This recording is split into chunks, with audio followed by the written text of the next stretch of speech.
Hey everyone, welcome back to the home studio and welcome to episode 56 of the Stevie Richards Show, which was initially supposed to be a full episode of answering your fan questions. We are going to answer some of them this week, but next week will be the full dedicated episode to fan questions and answers. And obviously, if you've been on the news, on the internet, watching YouTube, talking to friends and family, you know that other news articles are going to take priority in this episode, most specifically, the death of Hulk Hogan at 71 years old. We're also going to talk about Dudley coming back for one more match. And my plea to him as a friend that may interest you, I have a different take than most people, including James, on that. And also, of course, as I said in the beginning, we're going to answer your questions to some degree. Next week will be the full dedicated episode.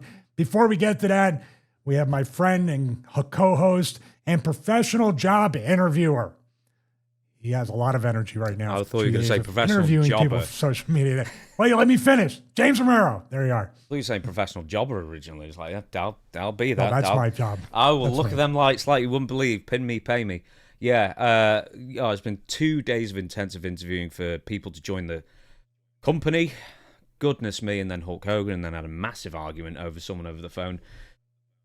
What a weekend this has been. It's not even Friday evening for us. We're also recording this a day later, so this should be out on Saturday. Chris said he could get it out on Saturday. There's nothing graphic intensive. There's not even a what went wrong on this because Stevie was good enough to record one on his own. And once again, I say this to him constantly in private and in public as well. Stevie, you do not need me. But Stevie insists he does, so I'm sorry I'm here for a while. My apologies. That's probably our biggest fight to date that we keep getting back into. I was like, if we're going to fight about anything, you don't need me either. There was people saying get rid of Stevie after that solo clip. Hey, it did well as well. It did well. The one thing I could do is make a thumbnail for you, if nothing else. Very quickly as well, this is a bit of a weirdly filmed thing, so the reason we're a day late was internet issues. I mentioned this on Storytime, but I'm going to mention this on podcast as well. This is just for UK fans.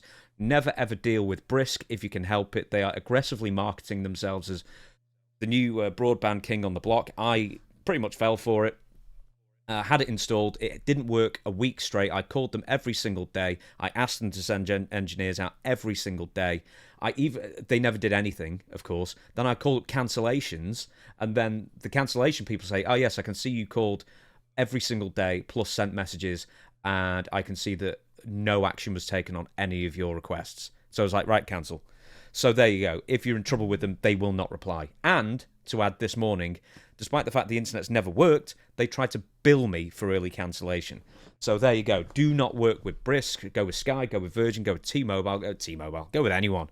Go with a sack of potatoes you get from Aldi. Anything is better than Brisk. A tin can. I tell you, much like the podcast today used a tin can and string. Might as well. Yeah, use carrier pigeon. Bring it back to World War I, for goodness sake. Let's do something. Okay, we're going to do the intros. We're going to explain what we're doing this week. Stevie Richards Fitness, of course, on YouTube. My camera system's a bit weird here. On YouTube, that I encourage you all to go and see. Stevie was doing walk and talk interviews that are proving to be rather popular at the moment, and he's recently been... We said it on the Patreon beforehand. It's gone out of my mind. What was the most recent video? We were talking about it. The most recent video had to do with travel and how it affects your fitness journey. And it sure affected me. And we were talking about that in general, about the travel. You talked about your WrestleMania episode or quest in Philadelphia and how the hotel and everything. And travel's no joke, man. And we're going to get to the Hulk Hogan news. And he was somebody who traveled, man, right up until 2025. And it is definitely a grind. Absolutely. We've also got the Stevie Richards cameo. I say we, it's he. Nothing to do with me, of course. And one of the most popular cameos on the platform. And the reason is, we get comments on this publicly. We get emails to us as well, thanking Stevie after the fact for one, being so well valued, and two, doing so much more research and so much more than practically anybody else on the platform does in making whatever request or special occasion it is that much more special. Nothing but 5-star reviews, and that's picking up hugely. And the reason is because Stevie puts in all the effort to make it worth your money and more. And once again, the most important thing, I guess we would always say, is the Stevie Richards Show Patreon. We haven't recorded anything this week. What's it going to be? You know what? I'm working as hard as possible to make sure it's not the test watch along, which we Good. are now getting the question, does this footage actually exist? So It does. it's right up there with right up there with a certain list and certain files, whether people don't know if it exists or not. It does exist, and people have said the same thing you said. If it does, we'd be disappointed if you posted it this week. They'd love getting test bumped back. He's taking more bumps. I'm never getting tired of that joke. It's like the Stinky Face podcast. He takes more bumps posthumously than he ever did during his career, and I love it. I love it. He's here for it too. He would love it if he was here. Want to say two more plugs that we're both working on, and more feedback from anybody here at the Stevie Richards Show. James is going to definitely, I'm looking forward to it. We mentioned a few times, it gets closer and closer to his List Mania YouTube channel. I'm looking forward to subscribing and consuming that content. And I'm actually putting it out there in the universe once again, so we can get this sooner rather than later. James, like myself, is a perfectionist, but paralysis by overanalysis is also what we both suffer from. On my end, I would ask for feedback from each and every one of you. I know the old wrestling analysis channel kind of went away for a while, and I tried a little bit with technology, and people in the wrestling community do not like that. I understand that. And I did have an epiphany the other day of combining some of my things I really appreciate about the business, mainly the history of stuff like holds, moves, even matches and stuff like that, and trying to put that into a format. I'm about as close as I can be, and I'm very excited to do that. So if you have unsubscribed, that I am taking all the tech videos and all the assets off of there and putting up temporary ones for now. But basically, the channel's going to be based in the holds, the moves, even spots and things and their history, anything having to do with the history of wrestling. But we are bringing back the physical smart board with these moves, with these holds, with these matches, and it's going to be complementary to what we do here on the show. So it's going to be exclusive there. Here we're going to have other exclusive stuff there, or here and there. Whatever. I'm getting confused in my directions. But if you have unsubscribed, if you could give it another chance, and please go over there, subscribe. I'm going to have an update, kind of like a channel trailer about what this is going to be about, just like what we did here on the initial trailer for the Stevie Richards Show. So please check it out. And thank you so much for the feedback. We want our audience to enjoy what we do here. The feedback means everything, positive and negative. We take it to heart, and we want to improve the product. Now, did this come from a few days ago? Because last week we were doing part 2 of the developmental show, where we were talking more about, we talked about Jim Cornette, Bill DeMott, Matt Bloom, all that. But one thing that we we didn't forget to do, we actually forgot to do another segment that we're going to do in an upcoming episode, Take a Drink. But one of them was going to be that Stevie was going to create his own curriculum of what he thought NXT or modern wrestling schools are doing wrong, and how he would perfect the process. Is that something that you maybe spawned off that as an idea?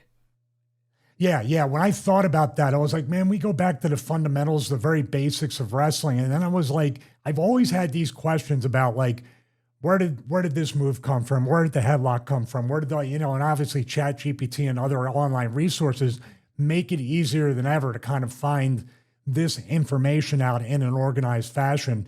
So yeah, when I was talking about that, and the curriculum thing actually spawned something else that Chris was like, why don't you just sell your own course? Everybody sells a course. And I was like, that's interesting. Actual curriculum for how pro wrestling should go, but I want to concentrate on the free content and what it could bring. And if a curriculum, which we are going to bring in a future episode, about what I saw back then, what they do, and how it can be improved on. I'm always afraid with WWE. They love taking good ideas and making it their own, or just taking your idea and saying it's theirs. So there's a little bit of that wrestler in me that's like, oh, do I really give them the advice for free? But I'd rather have the audience enjoy and get even potential wrestlers or young wrestlers get the benefit and hopefully have long, healthy careers out of it. Nothing else that could be like another tier on the Patreon. One that I wouldn't take a cut of, obviously, because it's nothing to do with me, but... Yes, you would. No, I wouldn't.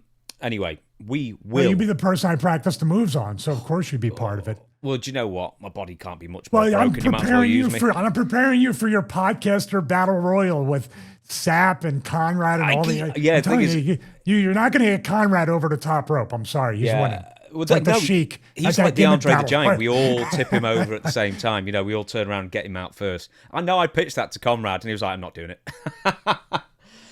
But I thought that'd be good for another StarCast thing. But yeah, that'd be good. I definitely said that it should be down to me and Chris Van Vliet, because I think we're the only two who work out.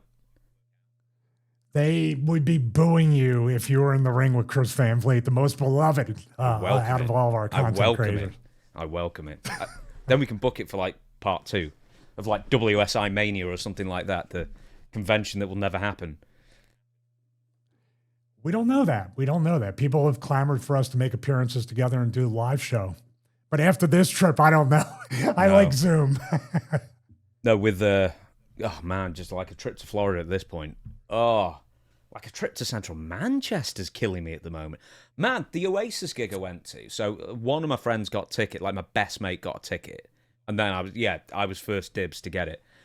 That was great and everything, but I was stupid enough to wear, because it was forecast for rain until like 7 or 8 p.m. and we were getting there for about 5. So I wore my work boots. And I thought, okay, like cat work boots, basically. They're pretty waterproof, they'll be fine. And then I had a waterproof jacket I could wear as well. Not a drop of rain. It was so, even outdoors, it was so hot because everyone was like piled in together. And then, why I'm saying it was like an ordeal, that's part of the reason why I made a mistake. And then it took me 2 hours to get home. It was a 9-mile drive because like you've shepherded, like they did such a bad job of like shepherding everybody out of Heaton Park. But it took me 2 hours. I could have walked home in that time if it was just a straight line kind of thing.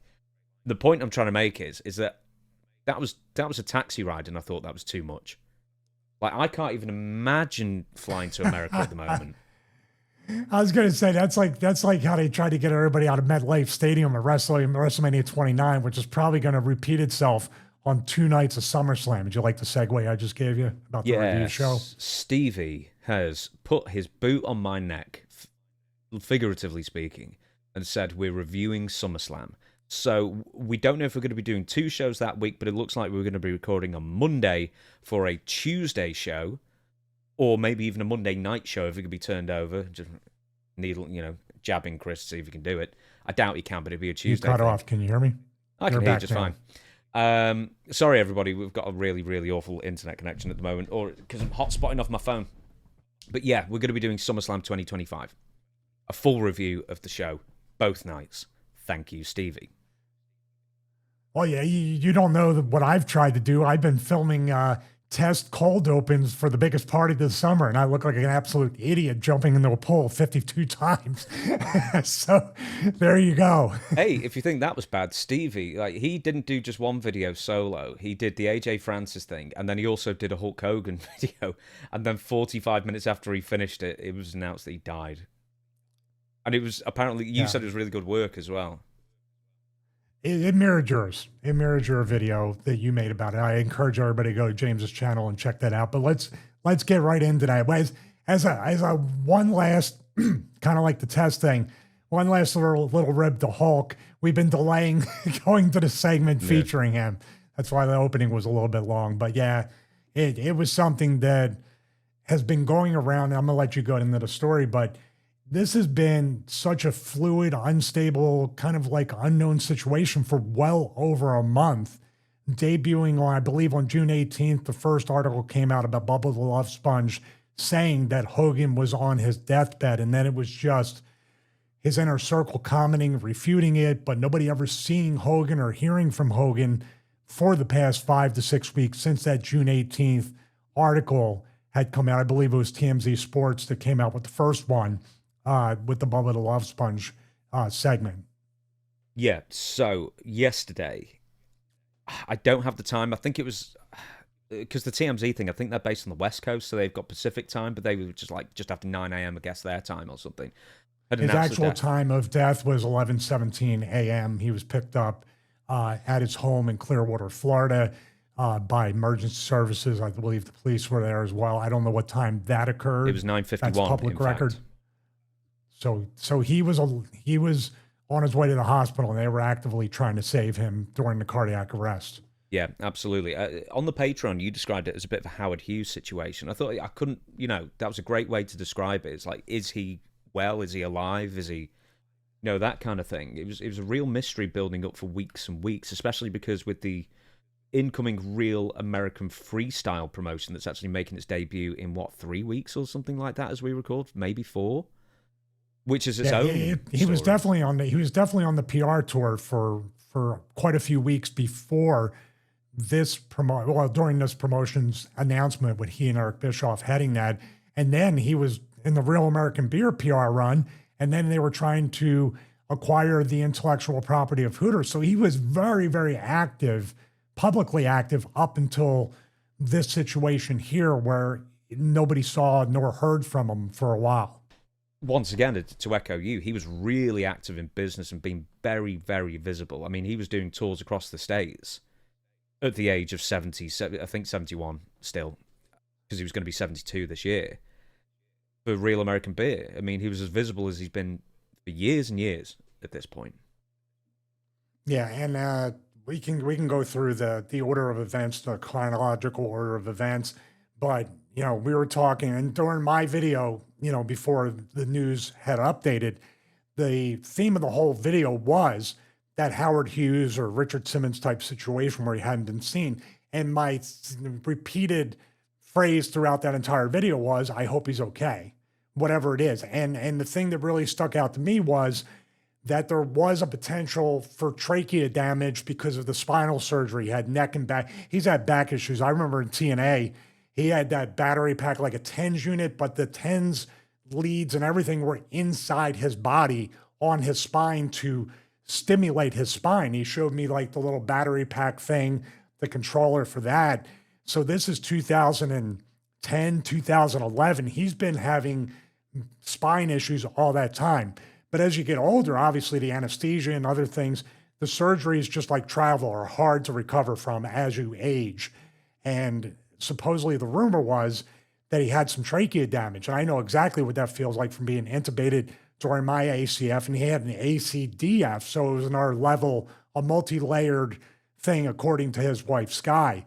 So the trachea damage or the vocal cord damage is a real thing that happens more often than people realize, being intubated for a surgery like this. Basically, intubation is, it helps you breathe as you're under for anesthesia, general anesthesia, as you're getting a major surgery like this, which surgery in itself of any sort at 70, 71 years old, in your 60s, even my age of 53, the risk factor goes up to not only recover, but actually survive the surgery. So we're not quite sure where he was after that, but he did have this surgery, and there was that rumor of trachea damage, which would lend at that time, before this, obviously unfortunate death, that would have lent to the fact that Hogan didn't have the ability to speak in public and do other things. So that's what I was talking about during the video. So we're going to go through the entire timeline. We're going to talk about everything Hulk Hogan. Not everything, because, how can you condense a man like Hulk Hogan's life in a 2-hour podcast? And we're not going to make it 2 hours because we've got other things to talk about, and we want to get to some of your questions as well, of course. But I'm going to give you the basic timeline. So Bubba the Love Sponge claimed some weeks ago that the reason Hulk Hogan had stopped doing publicity for Real American Beer and Real American Freestyle Wrestling was that he was at death's door. And then a further quote was, he's just very confused and not in any condition to be in the public eye. Now, nobody particularly took this seriously because it's Bubba the Love Sponge, and it just sounded like, for all the world, he was just invoking Hulk Hogan's name to try and get himself a bit of attention. And obviously they very famously fell out over Bubba secretly recording him knobbing his wife. What a weird situation. We're not even going to dwell on it, but the fact is that it's just his later years are just so weird. But once again, sorry to go off on the tangent, but we didn't know. I think most people dismissed it, quite frankly. Most people dismissed that he would be that sick, and Bubba the Love Sponge was just trying to get attention for what reason or another. Now, later it was revealed probably that he was in hospital for neck surgery that didn't go as well as hoped. Once again, Stevie, you can say with far more accuracy and everything else. Believability, I guess, compared to me, because you've had neck surgery, and it has damaged your throat, because your voice changed from beforehand to after. Yeah. This is the second vocal cord implant that I've had since the surgery, and it definitely does change a lot. I don't know what degree it may have done. You hear trachea damage. I didn't have trachea damage. My vocal cord was cut and paralyzed during the intubation, one of them.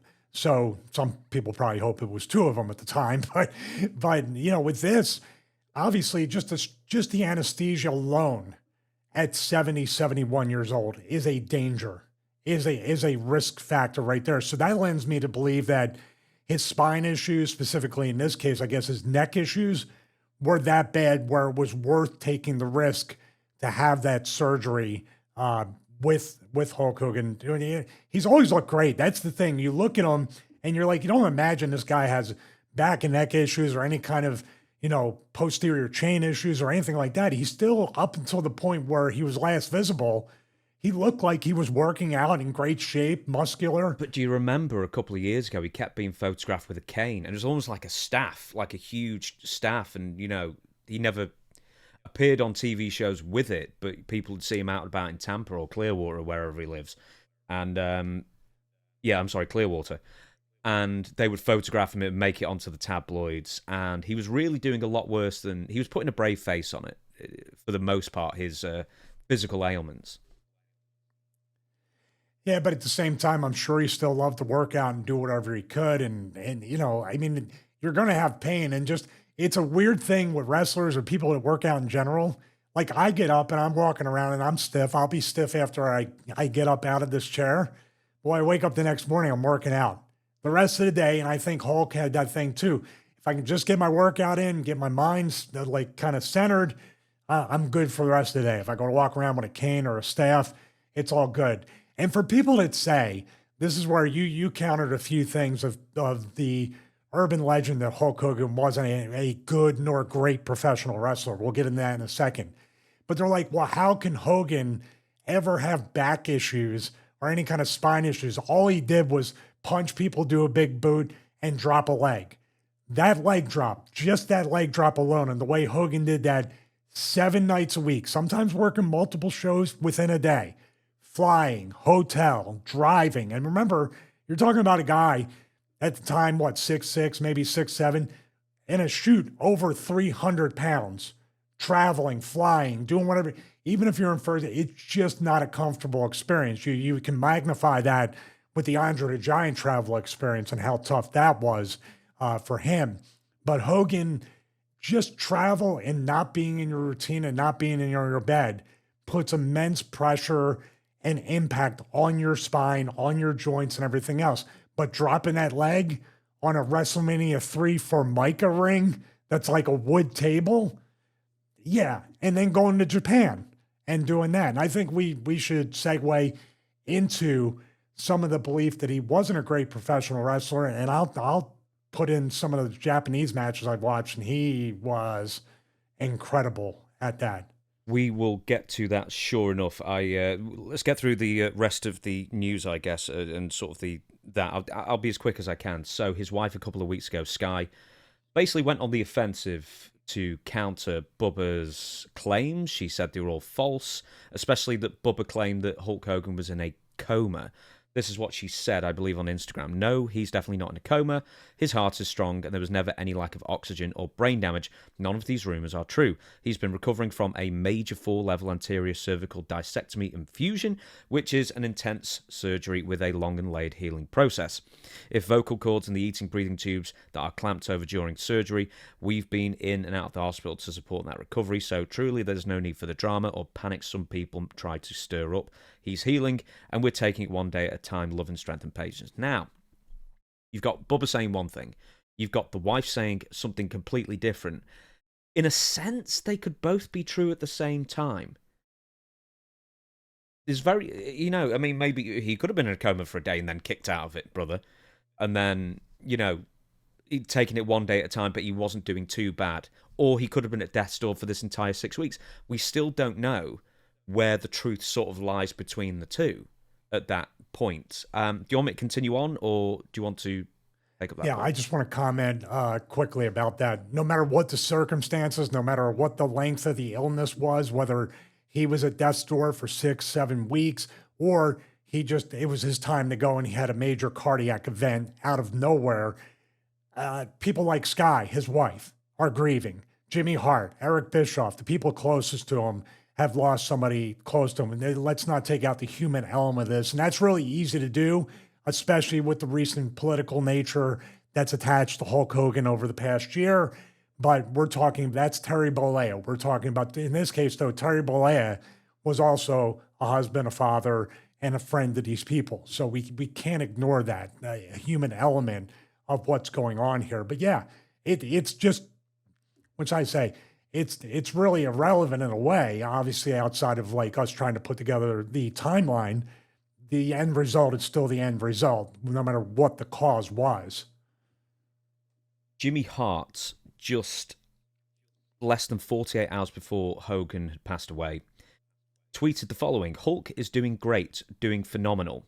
Last night at karaoke with Nick was absolutely fantastic, baby. Now, just at face value, you'd think, wow, Hulk Hogan was at the karaoke last night. Seemed to be a very orchestrated way of fooling fans into thinking that maybe he was at the karaoke, which as best I can tell, he wasn't, but by shunting two completely separate sentiments together in that tweet. And I don't fault Jimmy. I don't know if he was asked to post that. Maybe he well was asked to post that. But I read that first. Wow, he's at karaoke. He's getting better.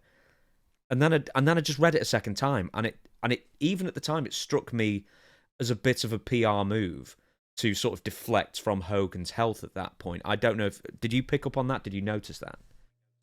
I did pick up on that because I almost read it straight through as one sentence, and I said, oh, he's doing phenomenal. And I'm like, well, where's the sentence was, I just saw him before he went to karaoke with Nick, or I did see him at the bar. I visited him before Nick and I went to karaoke. You start to interpret it, but there's a key element left out of there, and that's just like Hogan was not at the bar, at the restaurant doing karaoke, which he's been known to be there, just like Hogan's Beach, the place where he sells the store on Clear. He is very active and there up until all this started, where he basically disappeared from the two places you would normally be able to walk in and just see him, or do the karaoke and see him, Flair, and anybody else that would visit to do the karaoke. Like I said, it's kind of minute circumstances, but there is a thing of just, how can I say it? There's speculation, obviously, that's not unfounded. You take out the Bubba the Love Sponge thing, that where is Hulk Hogan? And then all the closest people are coming out, but they're kind of not saying anything while saying something at the same time. Yeah, the only people who are saying anything are the people that are most biased one way or another. So there's, like always, the truth is somewhere in between that we don't know at the moment. And you know what? If it was you, it was my wife, it was somebody I cared about or loved dearly, I would do anything I can to protect them as well. The only thing that happens in a public eye, like Hulk Hogan was doing a major PR tour, multiple major PR tours in the past year, Real American Beer, and now this new wrestling promotion. When you suddenly disappear after really going through the grind and the circuit, people start to ask questions and people start to worry. TMZ first reported that the 71-year-old wrestling legend Hulk Hogan, who had been battling health issues following neck surgery in May, passed away this morning. This was the report yesterday from TMZ. Fire and police personnel responded to Hogan's Clearwater home at 9:51 a.m. following a medical-related call. Now, the call is out there. I don't know who's morbid enough to actually want to listen to it, but it's out there if you want to find it.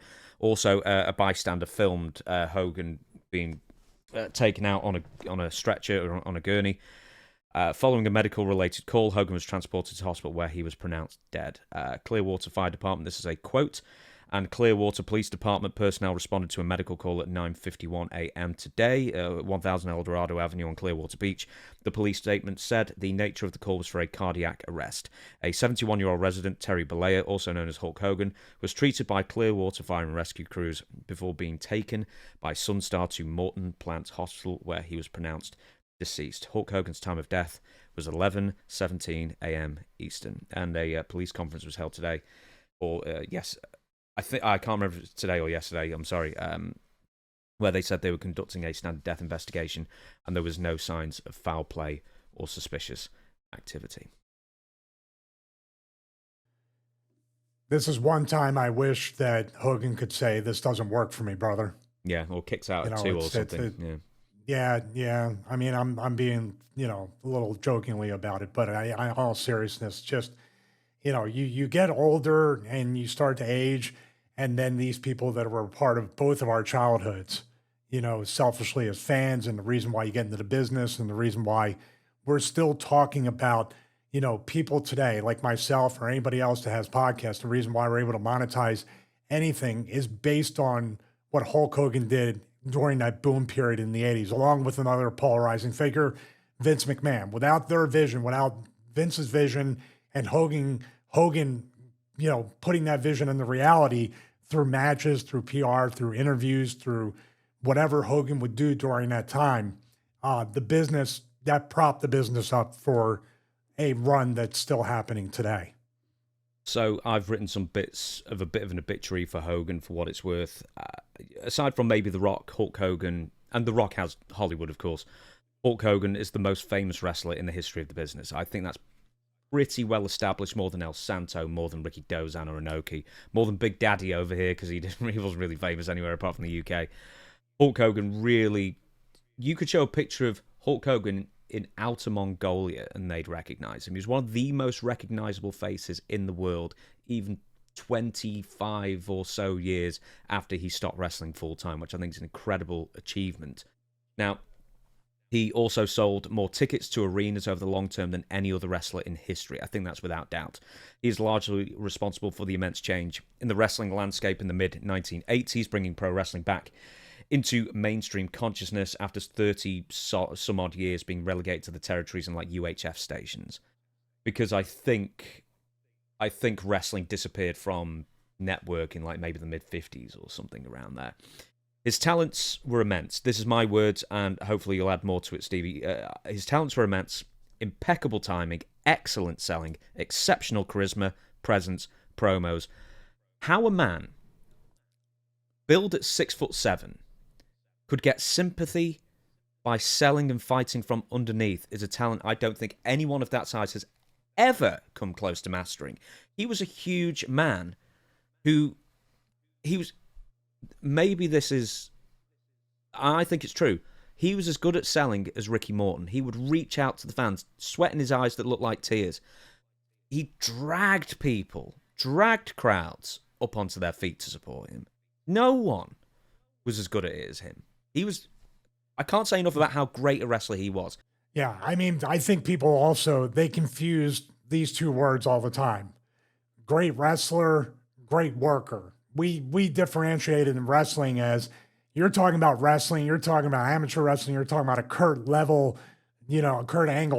level of ability with amateur wrestling, and that's not what professional wrestling is. I'm sorry, a great worker. I will change that. He was a great worker. But it's same difference. It is the same difference. I'm just saying, when people say that, it's semantics.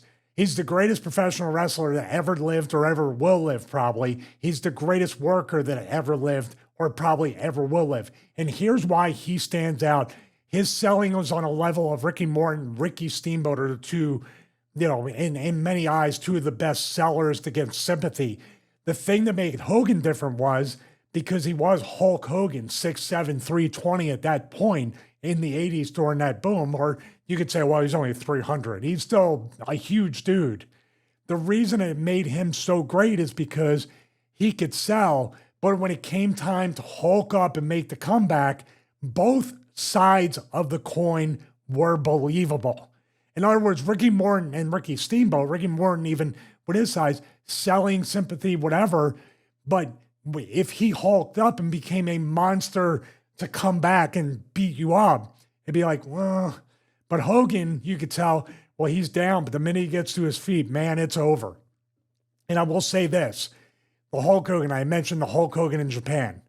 You need to look at Hulk Hogan wrestling in Japan if you don't think he was an amazing wrestler that wrestled as well as being a worker.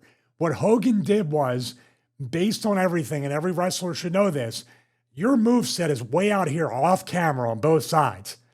as you get experience, you learn how to go from being a wrestler to a worker and become a better and better worker.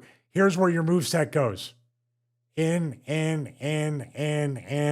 until we get to the, classic saying, the 5 moves of doom. I would say it's the 5 moves that draw the most amount of money. John Cena, Hulk Hogan, even Undertaker, even Shawn Michaels for all he can do. There's really 4 to 5 moves that really stand out in his comeback. Bret Hart, every single wrestler that's reached the top of the mountain, the pinnacle, become multi-time world champions, Hall of Famers, and legends, have the Ultimate Warrior, have the smallest amount of moves when they're their most over. That's how I can put it in a perspective with that. I think people can look at Goldberg when he first debuted. In the first 6 months to a year, he would debut like a new move every single week. And then at some point, he started taking away a move every single week to see what worked. And then he just got down and got more over. Exactly. And he got more over. Hey, let's put Goldberg in there as well. I'm sorry. Goldberg is right up there with all those people because Hogan was the one that said, this is rumor from Eric Bischoff and even other people in WCW. Hogan was the one that wanted to put Goldberg over in the Georgia Dome.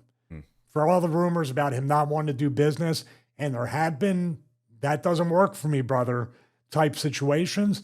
There are those ones out there where he had a soft spot for certain talents and he wanted to get them over. That's an interesting one purely because that was a last-minute decision. It was going to be on a house show, but he lost, I think, partly because a lot of Turner executives were in the crowd that night. And 1, he wanted to show he could do business, but 2, he wanted to show he could draw a huge crowd. And that's why they moved what was going to be a house show main event onto Nitro. In fairness, with very, very little warning, like a few days. And even less warning that Goldberg was going to win. But even in that, there was some self-serving going on in Hulk Hogan's favour. And he also said when he lost, he wanted to be the one to take the belt back off Bill, which is more than fair enough, quite frankly, in those circumstances. But you've mentioned so much about Hogan and Pace, but what do people get wrong about Hulk Hogan regarding his talent, if anything else that you've not touched on? Well, I think the fact that he can work, and the fact that I always use this. If a 6'7", 320-pound guy, or however big he is, can be light and not hurt you, there's no excuse for somebody my size. That I think is, I don't think Hogan has ever hurt anybody during his career. That's exactly the point I was going to make. Who's he ever hurt? I mean, politically, yeah, there's lots of fallout, lots of collateral. I mean, we have to be measured both ways with this. The Hulk Hogan also, that was the greatest worker that ever lived, is also the greatest politicker that ever lived as well, up to a certain point. I think Rocky got up right there with him and other people. He got ahead, and those things you mentioned about the Turner executives and wanting to get the belt back from Bill, it was always some kind of, and you had to be that way to a certain point at that level in pro wrestling to be self-serving and making sure you're still relevant. I think that was the battle he tried to fight backstage all the time. How do I stay relevant? And obviously, sometimes that would hurt other talents in the process of doing that. You said beforehand, and it was an interesting point, that I think there's like 15 years of age between us, but both of us as kids, Hulk Hogan is a part of our childhood, which just goes to show just how much he spanned. His popularity spanned. What year did you start watch wrestling? I know you were more of an NWA guy, but was it 86-ish or something?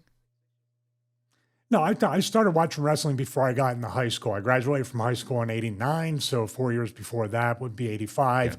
Probably around 80, 82, 83 maybe. I remember, and that was NWA, a little bit here and there, a little bit of superstars. I wanted to watch Spider-Man, but my brother was a wrestling fan, my older brother, the real Stevie, my older brother. But when he won the belt from Iron Sheik, January 23rd, 1984, this was, you could see the paradigm shift in pro wrestling to more of a sports entertainment, larger-than-life characters. He just, the red and yellow, this is very much like McDonald's. The golden arches stand out when you drive by. Hogan with the red and yellow was like, it was almost like Technicolor finally being infused into black and white televisions. That's what it felt like to me. You bring up a good point there, because the theory of pro wrestling, for the most part, not in the WWF, that kind of thing, where it was everywhere else for the most part had a heel champion, and the program was always to chase. The babyface would chase, and that would be where the money is. There's only a few people in WWE history who, you can argue Bruno, who just roll in there, win the belt, and then things immediately pick up. It usually, I guess, maybe tails off for a bit, and then you put it back on a heel champion for most people, but Hulk Hogan was one. He rolled in there and then smashed over the product to the point it became a international powerhouse. You can argue for Steve Austin as well. You can actually make an argument for Cody Rhodes. Because after he won the belt, and then everyone thought, well, the story's over now, but no, business just kept getting better. You can argue how much of that is the company momentum or Cody himself, but, he was helming the company at the time as their champion. Very few people can say that as a babyface champion, that they won the belt and their business got markedly better.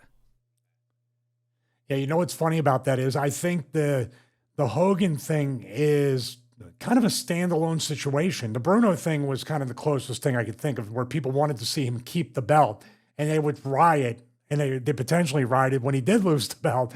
With Hogan, it was almost like Hogan was the mascot for the WWF infomercial. You looked at him to get eyes on other people that were in the company and the entire product. When Cody won the belt and business picked up, I believe by that point, WWE, we talked about Triple H saying there's never going to be another John Cena or anybody else that is the draw. Now, Cody draws and Cody kept interest, but I think the entire brand and product is what people are coming out to see, and Cody is the top of that food chain. But with Hogan, he opened up eyes, and he opened up my eyes. I told you I was more of an NWA fan, but then I saw this and I was like, whoa, who's this guy? Then when you see Hogan on the same show as a Savage and other people, like, well, who's this guy? Now who's this guy? Now he was the gateway for fans to become fans of the entire company and the multiple characters.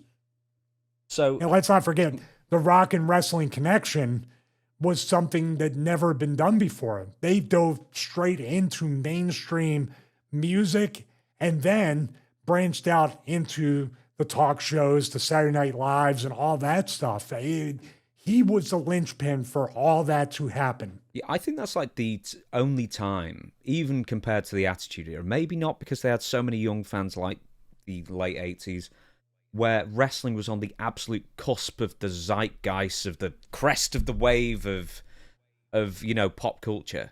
I mean, you only ever got that in the mid 80s with the rock and roll thing, and you can argue to a point, I think, the Attitude Era, especially because in 98, I think the top two Christmas toys at the time was WWF apparel and South Park. So you can argue those two, like the times when wrestling was coolest, I think would be fair to say. And Hulk Hogan deserves immense credit. I mean, so does Vince, and then your Warriors and Savages. But ultimately with Ultimate Warrior, Hogan was above them. As much as everyone might be a Randy Savage fan, and I'm a huge Randy Savage fan, Hogan was above him. He was the man, always. Well, I think Hogan was the birth of Vince saying, and I know there was other wrestlers like Andre and people before Hogan, Gorilla Monsoon, but I think Hogan was the poster child and the mascot for the larger-than-life wrestler walking through the airport. And that might sound like, well, that's such a silly thing, but it meant something, because where are they at more than anywhere? They're in airports, hotels, gyms probably, but the airport, when you walk, we've all been there. I've seen it even now on the recent trip, seeing somebody walk through the Salt Lake airport, and I'm like, is that guy like a professional athlete? Who is that guy?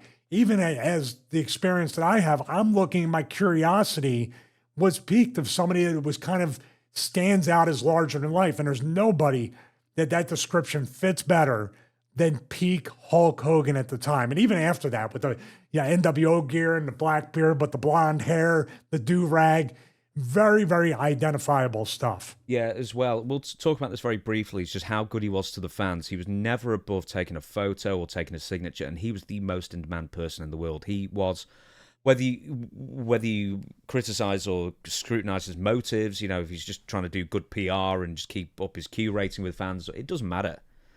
He was fantastic to his fans, always made people feel special, always wanted to. I think Eric Bischoff has said this, Jimmy Hart, people who know him, people who've seen him. He was always the first to talk to the Make-A-Wish kids. I believe he genuinely cared. And you cannot say that about many people, especially when people are tied on the road, especially the schedule that he was keeping at that time. But he made time for fans in that respect as well. Now, having said that, we're going to go to some of the lows of Hulk Hogan, then we're going to have a sort of a Jerry Springer's final thoughts, I guess, at the end of it. But the final... Can I say something about the Make-A-Wish or even these autographs or dealing with fans in general, pretty much young fans, children and everything? As wrestlers, we have 1 foot in each part of the world. That 1 foot in the cutthroat, Shark Tank, political nature of wrestling, where you can become really, really desensitized to everything, really cold, and the old Shawn Michaels Christian saying, "I still got to get mine" type thing. You can do that, and you can also live in the front facing with the other foot being, I'm still Hulk Hogan. I have a duty as a role model to the young fans, and I'll never do that. It's a very schizophrenic existence for wrestling. So both things, in a true 1984 fashion, can be true at the same time. So let's just say when people are saying you're waffling back and forth, these are both very true. The highs that we're talking about, and then the lows we're going to get to now. Yeah, so the final time he appeared on WWE television, he was booed heavily. Hogan's approval rating had dropped significantly when a secret recording of Hulk's use of racist language saw him ousted from WWE for quite a few years. Now, then he welcomed him back, or Vince McMahon welcomed Hulk Hogan back, but it was never the same. They tried every trick in the book, teaming up with Titus O'Neil, and other things like that, to host a WrestleMania. And then he also did an apology in WWE backstage with all the personnel, where it was, he was supposed to be apologizing for his language at the time. And then basically it turned into, watch your back, make sure depends on who you're talking to, don't say anything you wouldn't say, because you never know who's going to be recording or filming. And it was sort of the wrong message to put out there. And then I think those few things have hurt him over the years, but then there's been more quotes come out. We've even done a show about it, about Hulk Hogan's exaggerations, his complete lies, that are very, very easy to debunk a lot of them. I just think, and then also, associated with Donald Trump, who I think is quite easily said to be the most divisive president the States has ever had. And he came out so strongly for him, and whenever you come out strongly for a political party or politician, you're going to alienate at least half of your audience as well, and that all sort of led to the point where he was booed heavily. I believe it was in California as well for the WWE Raw on Netflix debut. And had himself to blame for a lot of it. It's like he doesn't need to go and exaggerate on these interviews. He didn't need to come out so overtly for a political cause, these things. And a lot of the bad press he was getting in the last few years, it has to be blamed on him, and I think it's a shame. So I don't think he's a bad guy. It's a very, very tough thing. It's a minefield. There's no other metaphor to use about that. And yeah, Hogan went out there and said these things. Hogan kept himself in the public eye. This, once again, is the double-edged sword, and why there was so much intrigue and mystery surrounding the past 6, 7, 8 weeks up until his death.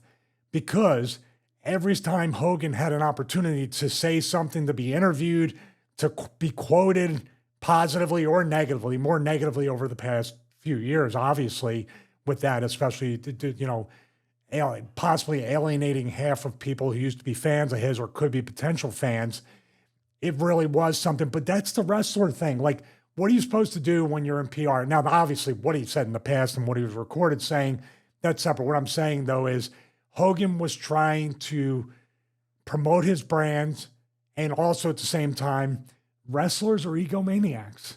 We try to stay relevant at any cost. Some of us are a little more tempered with it and say, okay, that's a bridge too far. And there's some wrestlers that also say, and they're directly quoted, and Hogan's not one of them that I know of, any press is good press. That's not necessarily true in this day and age, but that's an old PR type thing. Bad news is still news. Mm-hmm.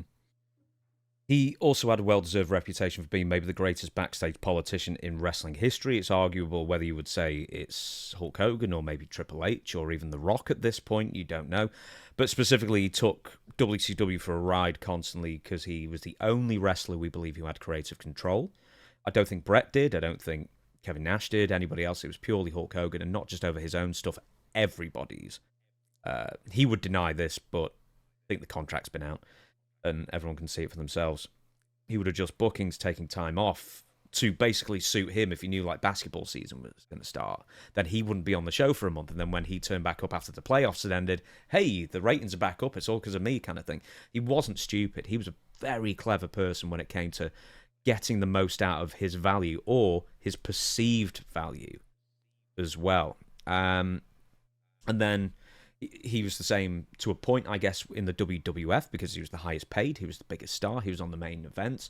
When he was not in a main event, those pay-per-view, unless it was Savage as champion, for the most part, ticket sales and pay-per-views would be down. So he had a huge amount of power.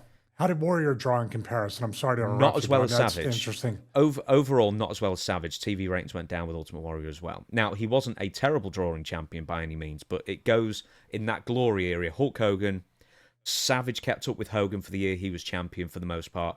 Ultimate Warrior under them.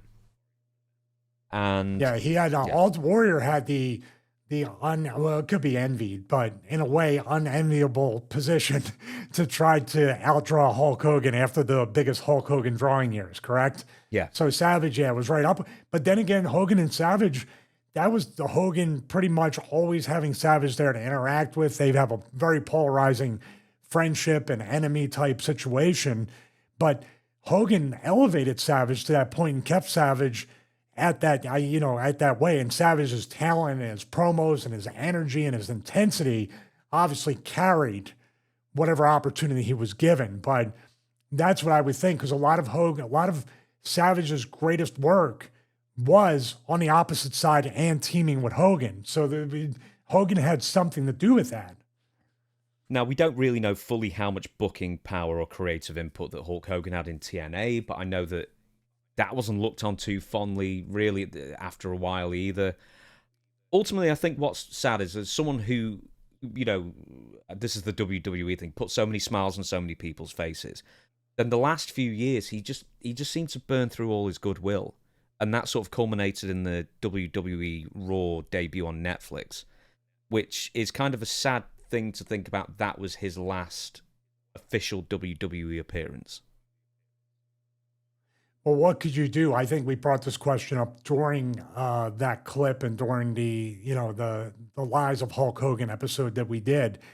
How would he come back from that? What would be, because he obviously apologized in front of the boys, but not many people believed him. He made the public statement that you just said that wasn't really favorable to move on from. So what could he have done to turn that around? It wasn't endorsing Donald Trump. That exactly didn't work out the way he thought that it would, especially in this day and age, right as we're recording this, where it's kind of aged very poorly to support that guy. So we're not talking politically. We're just talking about the way wrestling fans and even this audience, we try to bring everybody in and make sure everybody gets something out of each episode. We're thinking about an entire audience and not just half of them. Mm-hmm. So what could he have done, James? I mean, it might be a rhetorical question. Go away for a while, I guess. I mean, do your thing. And it's almost like never miss a chance, like Brett Rogers, never miss a chance to shut the F up. Yeah. He should have kind of disappeared, let it settle down. It would have been a redemption story. I think a lot of actors have done that, athletes, that they disappear, they come back, and all of a sudden they are Mike Tyson. I think Mike Tyson's the biggest example of somebody that went away and reignited the career, and the fan base loves him more than ever now. Yeah, absolutely. But the thing is, Hulk Hogan's 71. He isn't 30 or in his late 20s like Mike Tyson was when he was arrested.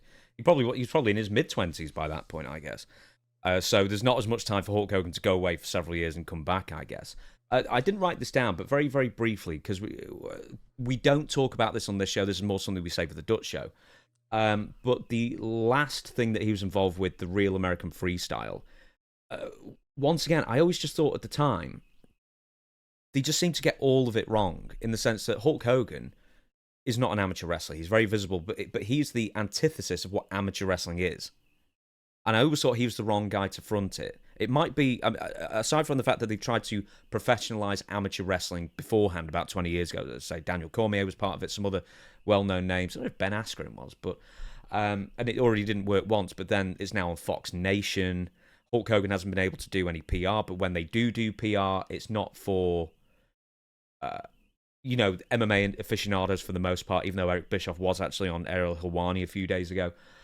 It was more on Fox. It was on Fox Studios and Fox News. They were promoting this, which seemed like the weirdest place to try and plug a sporting league to, instead of trying to appeal to the MMA fans, the amateur wrestling community, who for the most part have ignored it. And then this all ties into Hulk Hogan disappearing for nearly 2 months. It's like, where's Hulk Hogan kind of thing.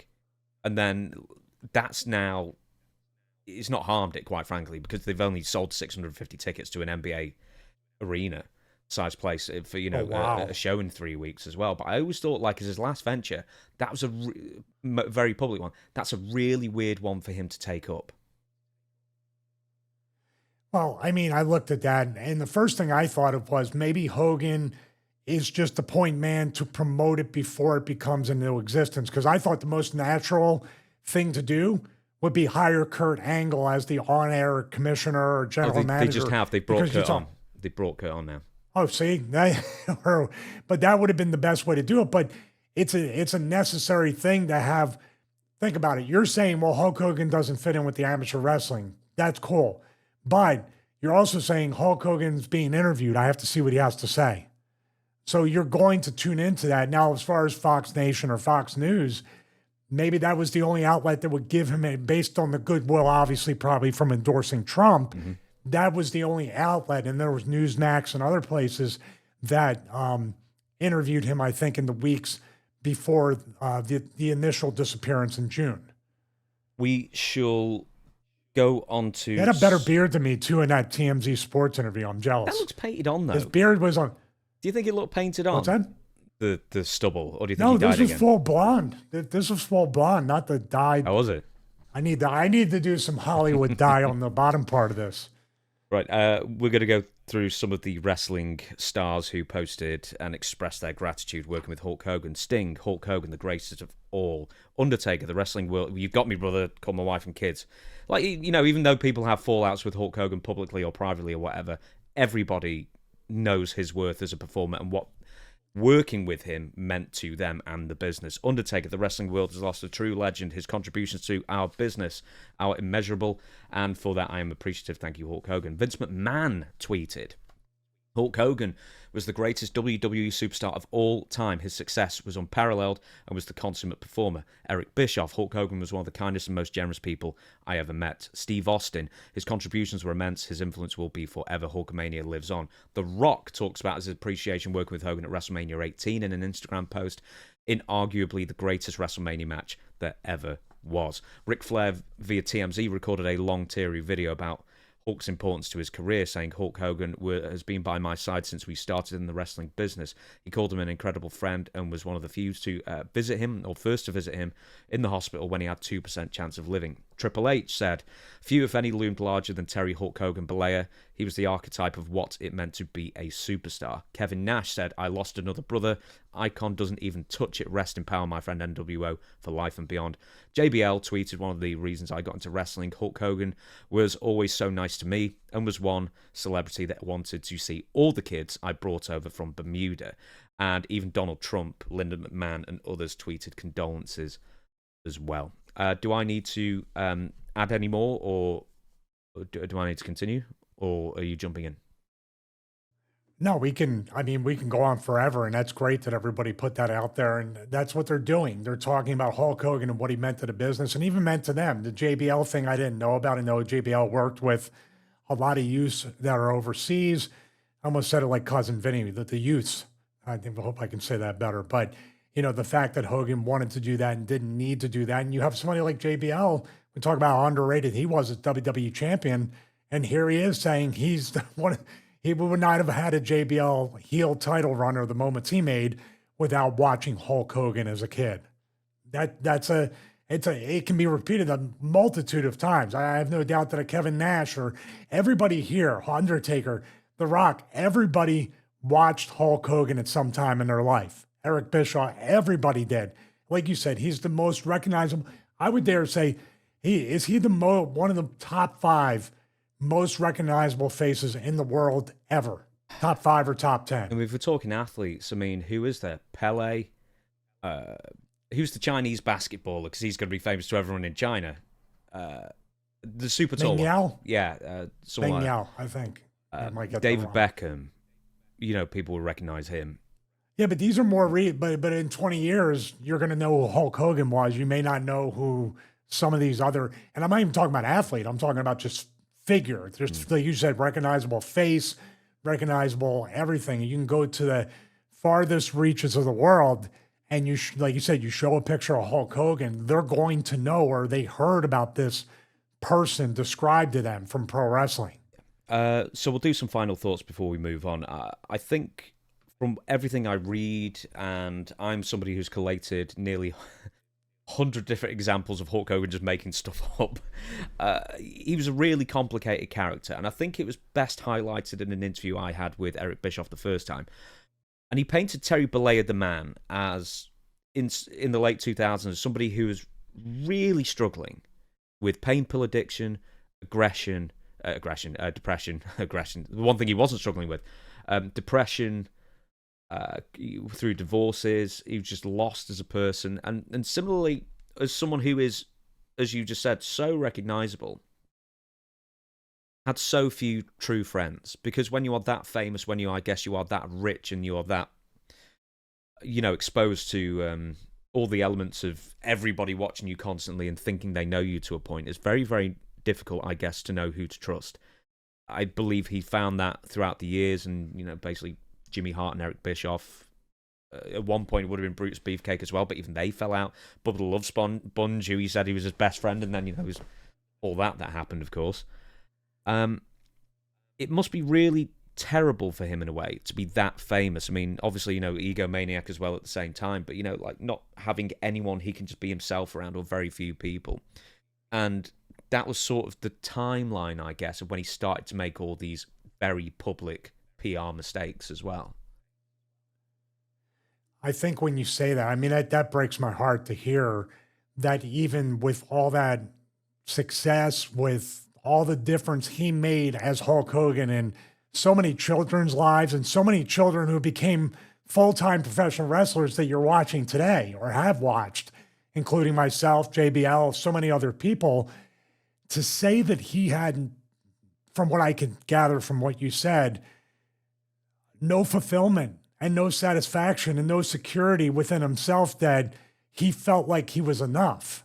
That insecurity, that depression, and that, I guess, maybe undue pressure he put on himself on a daily basis to be Hulk Hogan, to be the guy that everybody, and obviously ego gets involved, and we're going to talk about the Devon story.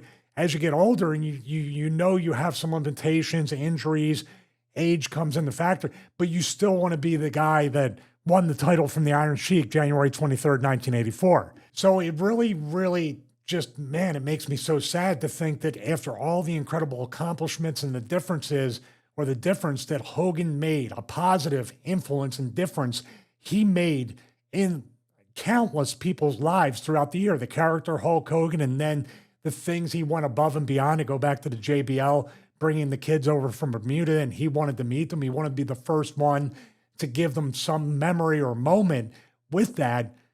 I think it's a bigger message for everybody out there. What you just read and how Hogan felt from that Bischoff interview, and this is years back, right? So we're looking at this, everybody's mental health, and everybody needs to really take care of their mental health, because even you would assume, and I would assume, that Hulk Hogan is living the life that is every day is just an amazing experience, that he's just enjoying life, that he just feels like, man, I've done so much. I get to enjoy, I get to sit back, I get to go to the karaoke, I get to go over here and hang out with my friends. And by the way, if you have one handful of friends after your wrestling career, you're a blessed man. So he was still blessed to have the true friends that he had up until his death. I just feel like, man, I can't say it enough. That just saddens me to think that Hulk Hogan is sitting there with everything he's accomplished, whatever financial wealth, whatever difference he made, whatever when people recognize him, he has a place to go where people are happy to see Hulk Hogan, that he still sits down at the end of the day and looks around and says, I'm just not happy. That is truly heartbreaking. Yeah, I hope I'm not taking too much out of context, because obviously he was going through a very dark time at the time with his divorce. Hopefully in his last years, because he remarried a lady called Sky, that he was happier. But, once again, he went through multiple divorces. He claimed, once again, he only had a few friends, maybe Brian Knobbs as well, I guess. And pretty much only Jimmy Hart, maybe Eric Bischoff, had stayed loyal to him through thick and thin over the years. And I'm sorry if I'm speaking out of turn, if that's just if it's an outdated reference I'm saying. But in general, I think, and I'm sorry to interrupt, in general, I think every human being out there needs to really take what you said as that quote from that interview with Bischoff and really examine. Because you and I, when we I'll do this whole thing here with you. We prep, we do pre-show, we do post-production work. I'll sit down at the end of the day, look at my wife, and I'll go, I feel like I haven't done anything productive today. I feel like I haven't done enough. It's within us to almost beat ourselves up to a point that it's undue, it's unrealistic, and it's really damaging. So Hogan was great at being a role model in a lot of ways, the Hulk Hogan character. And I'm just saying that can be another example for us to try to uplift ourselves and not be so hard on ourselves and take care of our mental health. Yeah.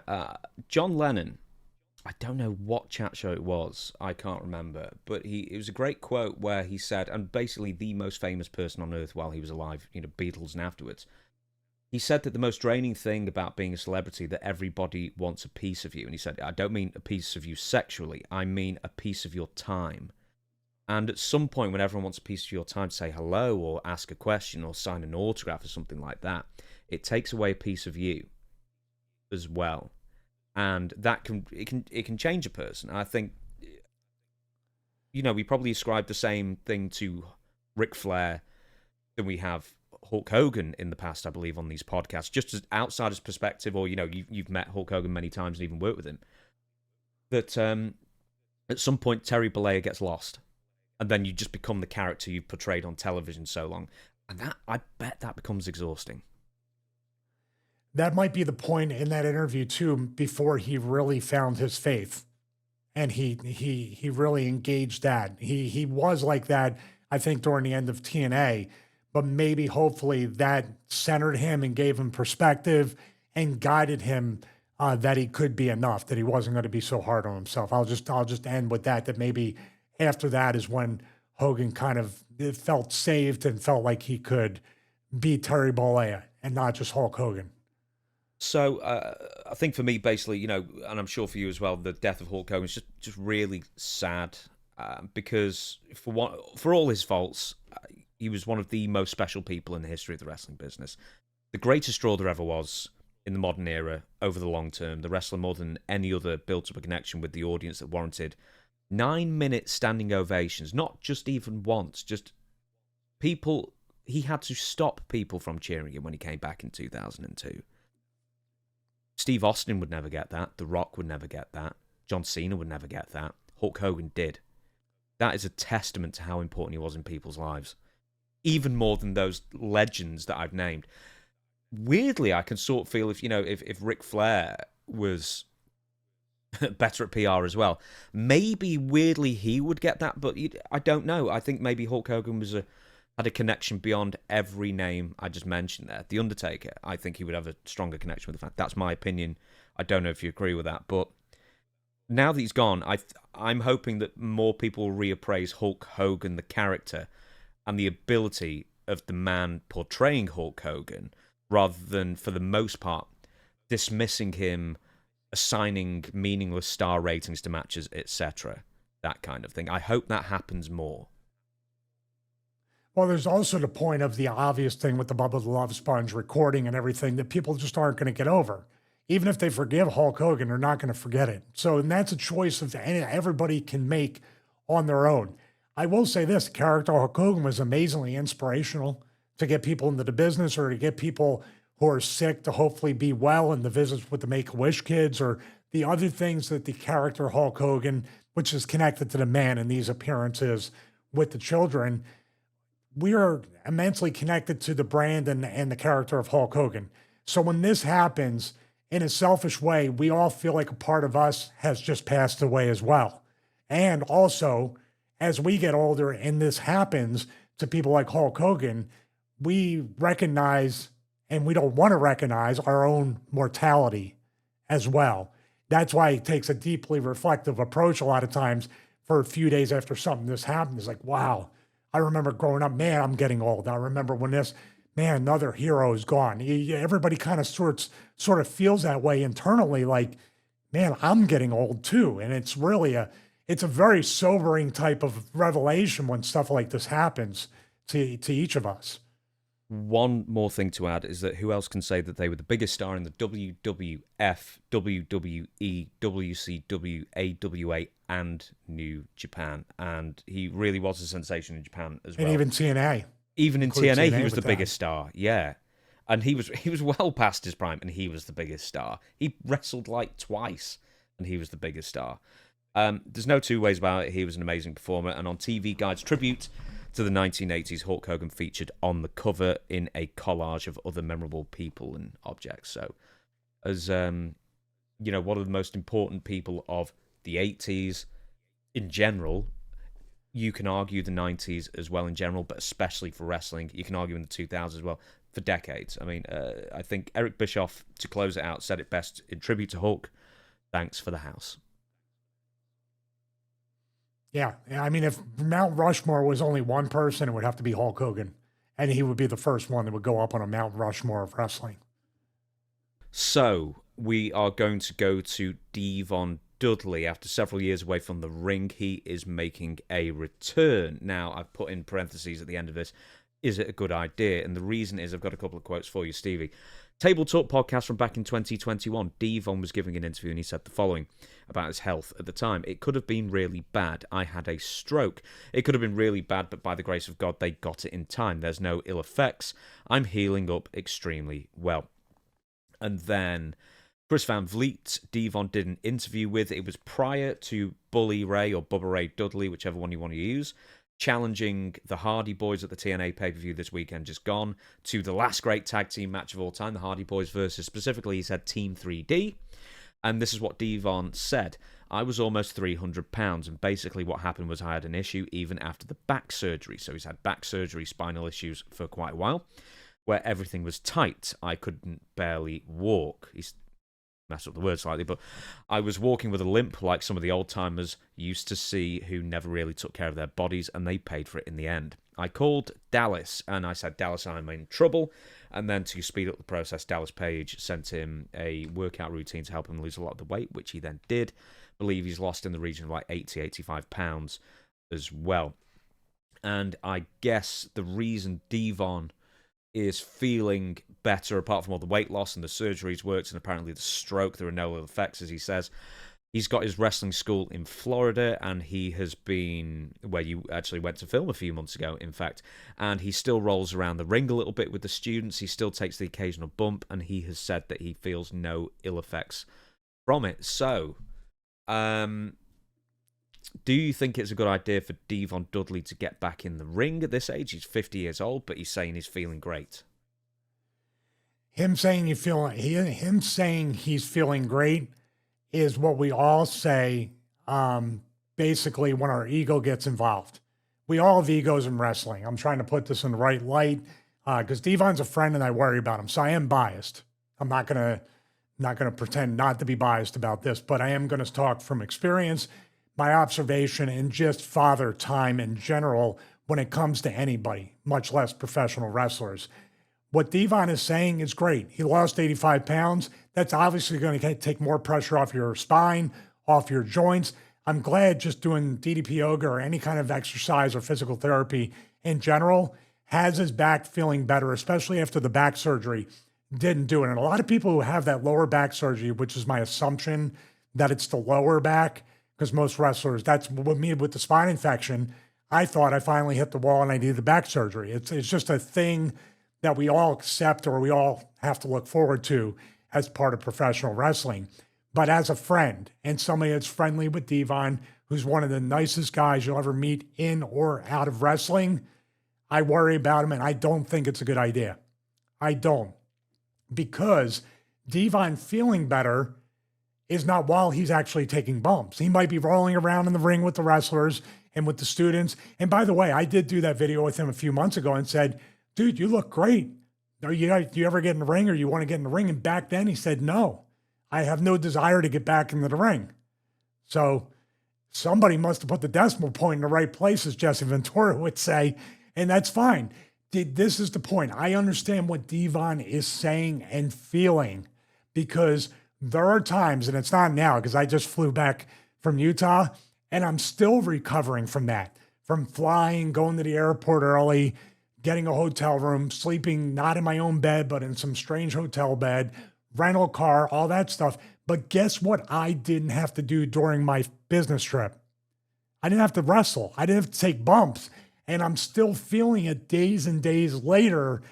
And I don't want Devon to feel like I feel great. And then you get in the ring and it's so unpredictable to get into any wrestling match. We do what went wrong. How many what went wrongs, like the Liv Morgan thing or other things, they're just freak accidents.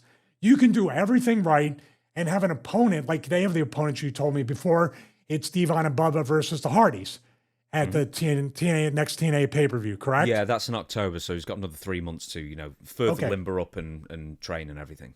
But that's awesome. I mean, doing yoga and physical therapy, I work out with bands and body weight a lot. I do all these modalities in order to reduce or try to eliminate joint impact, joint inflammation, lengthen my spine. All that stuff is great. But you can't train.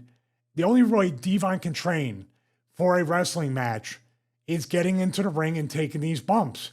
And for all we know, and I'm knocking on wood because, like I say, he's my friend and I don't want to happen, he could further injure that spine in the next 2 to 3 months training for the match. And he will train for the match. Devon, he takes great pride, and hold on to that word, pride, as well as ego. Devon wants to look his best, and he also wants to perform, all four guys, the Hardys and the Dudleys.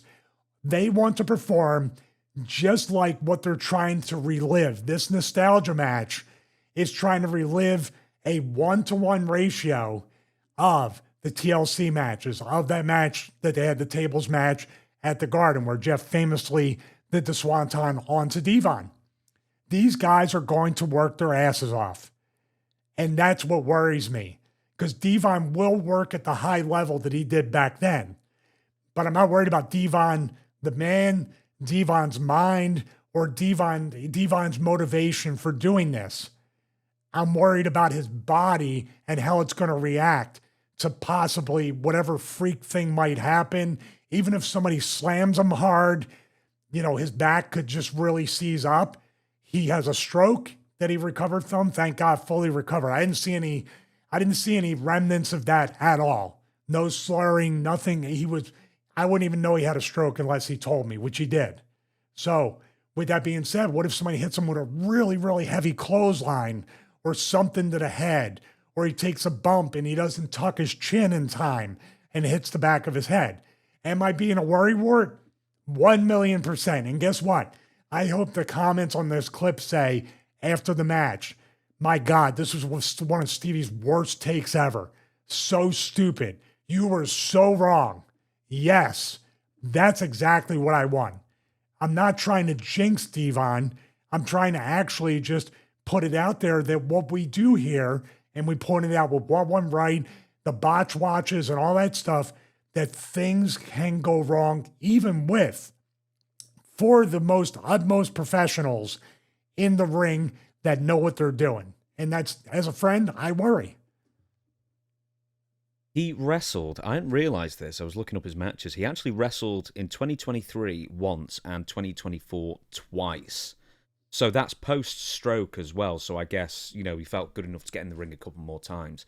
And then, with weight issues and then spine issues, and then he's got all that sorted out. I don't see a major... I know it sounds ridiculous to say. I don't see, like, a major red flag to, stop it. Not like Ric Flair, who's got a pacemaker and is 100 years old kind of thing. I mean, Devon, as you say, Devon's younger than you. Yeah. And hopefully, once again, he will have a great time. He will enjoy himself. He'll have a great match, and then he'll get it out of his system. That's the point. What you did, the last part, repeat that. Okay, does any wrestler ever get wrestling out of their system? No. That's why we're doing the show. It's never out of our system. You just have to have the right outlet that's hopefully healthy, where you sit here, even though sitting here it makes my back sore. It's just... There's a trend in anything athletic or even entertainment. And we talked about it in different elements and stuff. But the way I could kind of summarize it is wrestlers always wrestle too long. They always have one more match than they should. They never stop. Al Snow has famously said, no wrestler ever leaves on their own terms. And I hope Devon's the first. I hope he comes out of the help. He says goodbye to everybody. But Ric Flair, more recently Goldberg. If Goldberg, with everything they've done for him, is still not satisfied and wants to come back for another match, how are they? And this is the other thing. It's the Dudleys versus the Hardys. What's missing from the equation to really be the biggest send-off match? What team? Edge and Christian. So are we going to get one more where all three of them do something in AEW? That's in the money, too. Let's not forget. Hopefully, Devon's getting paid a boatload of money to do this match. And that could have been the motivating factor on top of feeling well. And he's a businessman. That money from that payday can fund the school, can fund the other projects and businesses he's doing. Also, is Devon thinking, and I'm speaking for him, but he has not told me this. This is me just speculating. Is this match a way to show WWE that he can still be plugged in somewhere within the company? He was a producer for a very long time with WWE, I believe, wasn't he? Was it I know, but is this a way to get back into the radar of WWE? Yeah, he was an agent, and he could still contribute and be somebody that could really do some good in the company. Is this a thing? I'm not saying the match is going to make them say, wow, Devon can work. We should make him an agent. Even though the company is sometimes so compartmentalized, they don't realize he was an agent before.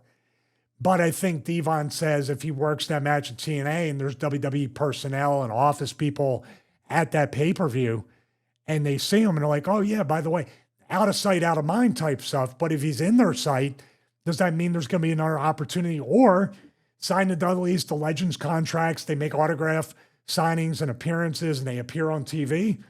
Then you can scratch that itch without taking bumps. Now, I think the story goes that with the Dudleys, Bubba is the guy who basically overshadows the team. He's the loudest one, of course. I also think that maybe people would assume that Bubba Ray is like the tough guy of the duo, but I think people within the business have said, no, Devon's the one you've got to watch. He was apparently a real badass in his day. And one of the toughest guys, in the ECW locker room, WWE, and that kind of thing. I don't know if you ever saw it, I'm not saying firsthand, but, witnessed anything like that. But apparently Devon back in the day was no one to trifle with. Well, he's such a nice guy. Why would you want to trifle with him? But well, he's also a legitimate tough guy. You know what analogy I use for somebody like Devon? Fit Finlay. Smiles, nice, disarming. He could disarm you if you make him mad. How's that? Both of them. Now, Devon's a legit tough guy. And I always say, dare I say it, so take a drink. People like time to take it. You're going to get drunk by the end of future episodes, and dare I say, and with that being said. Yeah, be that as it may, yeah. Be it as it, I can't, that's your saying, I can't even say it. But be that, I say I can't do it. But concerning Devon, here's the thing with Devon. When you watch and you really break down Bubba and Devon is actually more intense than Bubba. Bubba is intense. But I'm talking about when I used to sell for Devon and say you're kind of on with your butt on the bottom turnbuckle and he's lighting you up with punches, Devon's got more of that I'm going to kill you face. And the way he throws the punches are more like a real brawler, which Devon is a real brawler. So he just wouldn't touch you. But he'd rubber mallet you here and there. But I love Devon and his work because, you know, he always got that Marty Jannetty type treatment that Bubba stood out more because of the way Bubba cut promos and then the Bully Ray character. But Devon's one of the most underrated workers and underrated intense workers there's times when I looked at Devon, he's hitting me. I was like, dude, are you mad at me? No, brother, I'm not. I'm just playing. I'm like, oh, you're mad at me again. So, the one thing I want to bring up as well is that I don't think people, we were talking about Hulk Hogan and guys who are great at selling. I think Devon is one of the more underrated guys to sell because with like the bigger landings he would take, he would almost do this, like half of it would be fencing, that twitching of the hands and wrist kind of thing and fencing, and half of it would be body popping at the same time. Where he'd be arching his back and then wriggling across the New mat. Jack entrances with the weapons is when Devon did his best selling. When he got hit with the crutches and he started doing the electrocution and also the contortion with his body. Is that what you're saying? Yeah, pretty much. Whether he stood up or on the mat, yeah. Yeah, well, very underrated. And that's why, like, when they broke the team up, I, for some reason, thought Devon was going to be more successful than Bubba. I don't know why. And the Reverend gimmick was not there. It was not Devon. But he's a guy that deserved to have a singles run. And I know it's not at a point where it's going to happen, but we need to appreciate that Devon, the Team 3D, the Dudleys, they made immense amounts of money and drew immense amounts of money. But Devon on his own could have drawn with the right character and the right presentation. So not with aces and eights then? That was to be. If they did that in WWE, I think he would have been a lot bigger of a name. The aces and eights got into NWO Creole Crown number of color territory. You know what I mean? Like it was just too many people in the group. We shall move on. So I'm sorry, we've still got more news to get through before we even get to the fan questions. So we'll probably only get to a few fan questions and then we'll have to leave the rest for next week. But I wanted to bring this up to you. So this is Travis Scott, potentially dropped by WWE. So this write-up is from Inside the Ropes. Triple H touted the rapper, selected him for the new Raw Netflix theme, and booked him for a Jey Uso entrance. Then, as John Cena turned heel on Cody Rhodes, Scott formed an alliance with The Rock and WWE's current undisputed champion. Scott mentioned wanting to put a wrestling ring at his home for training, which he began in early March, and then The Rock later revealed that Booker T was training Travis Scott at the Reality of Wrestling School in Texas, owned by the two-time WWE Hall of Famer. Now, WWE's creative team, the writing team, had a pitch for Cena and Scott and Logan Paul to face Cody Rhodes and the Usos at Money in the Bank, but obviously that didn't happen, as Cody and Jey Uso defeated John Cena and Logan Paul in the main event. Then reports began to emerge this summer on how Scott's training was not going as well as hoped, with one source noting that the 34-year-old was a slow learner. And furthermore, Logan noted on a recent podcast that he heard talk of Travis being fickle with his training in the ring. Now, there were theories that Travis Scott would be at SummerSlam, and he's been nowhere to be mentioned. Then all of a sudden, Jelly Roll is involved instead, it seems. I've got a couple more things to mention, blathering on, I'm sorry, and then I'll throw it to you. While Scott is represented by Wasserman Music and David Stromberg, a recent report from the Wrestling Observer labeled Scott a personal client of Ari Emanuel, who is, of course, the Endeavor CEO, chairman of TKO. It's noted that people tried to accommodate Scott and his WWE journey due to his relationship with Ari Emanuel, but the project was just not working out for various reasons. And a source said about Travis Scott that he doesn't like to commit to anything. He goes half in and tries other projects at the same time. And since he's a personal client of Ari, everyone basically bent over backwards to accommodate him. And then since then, Jelly Roll has been in place. So with Travis Scott, I mean, it's just one of many problems with having Travis Scott hanging about with, huge muscled up pro wrestlers, I guess, is that they were training him to wrestle and they were giving him the keys to the castle, essentially, to main event SummerSlam, and he couldn't hold his end of the bargain. But what do you think about all this? Well, I think if somebody named Jelly Roll has more motivation than you, then you're in trouble. Yeah, the Travis Scott, by the way, thank you for one of our best performing videos, and hopefully this will follow up with that. But this is the good thing about WWE right now. It used to be you would hold your breath all the time that a celebrity appearance, a celebrity match would never work. Like the Lawrence Taylor Bam Bam Bigelow match from WrestleMania 11 was an anomaly. That was something that was like, wow, right there. It's more Jay Leno in WCW kind of. Everybody assumes the Jay Leno Hulk Hogan arm twist. I can't even say because they didn't do it. The sell for the arm twist that made that's what everybody from my era and yours considers celebrity wrestling matches to look like.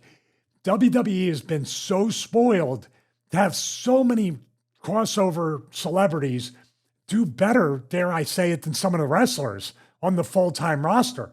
Bad Bunny, Logan Paul, even Stephen Amell when he had the match with Cody Rhodes of Stardust way back.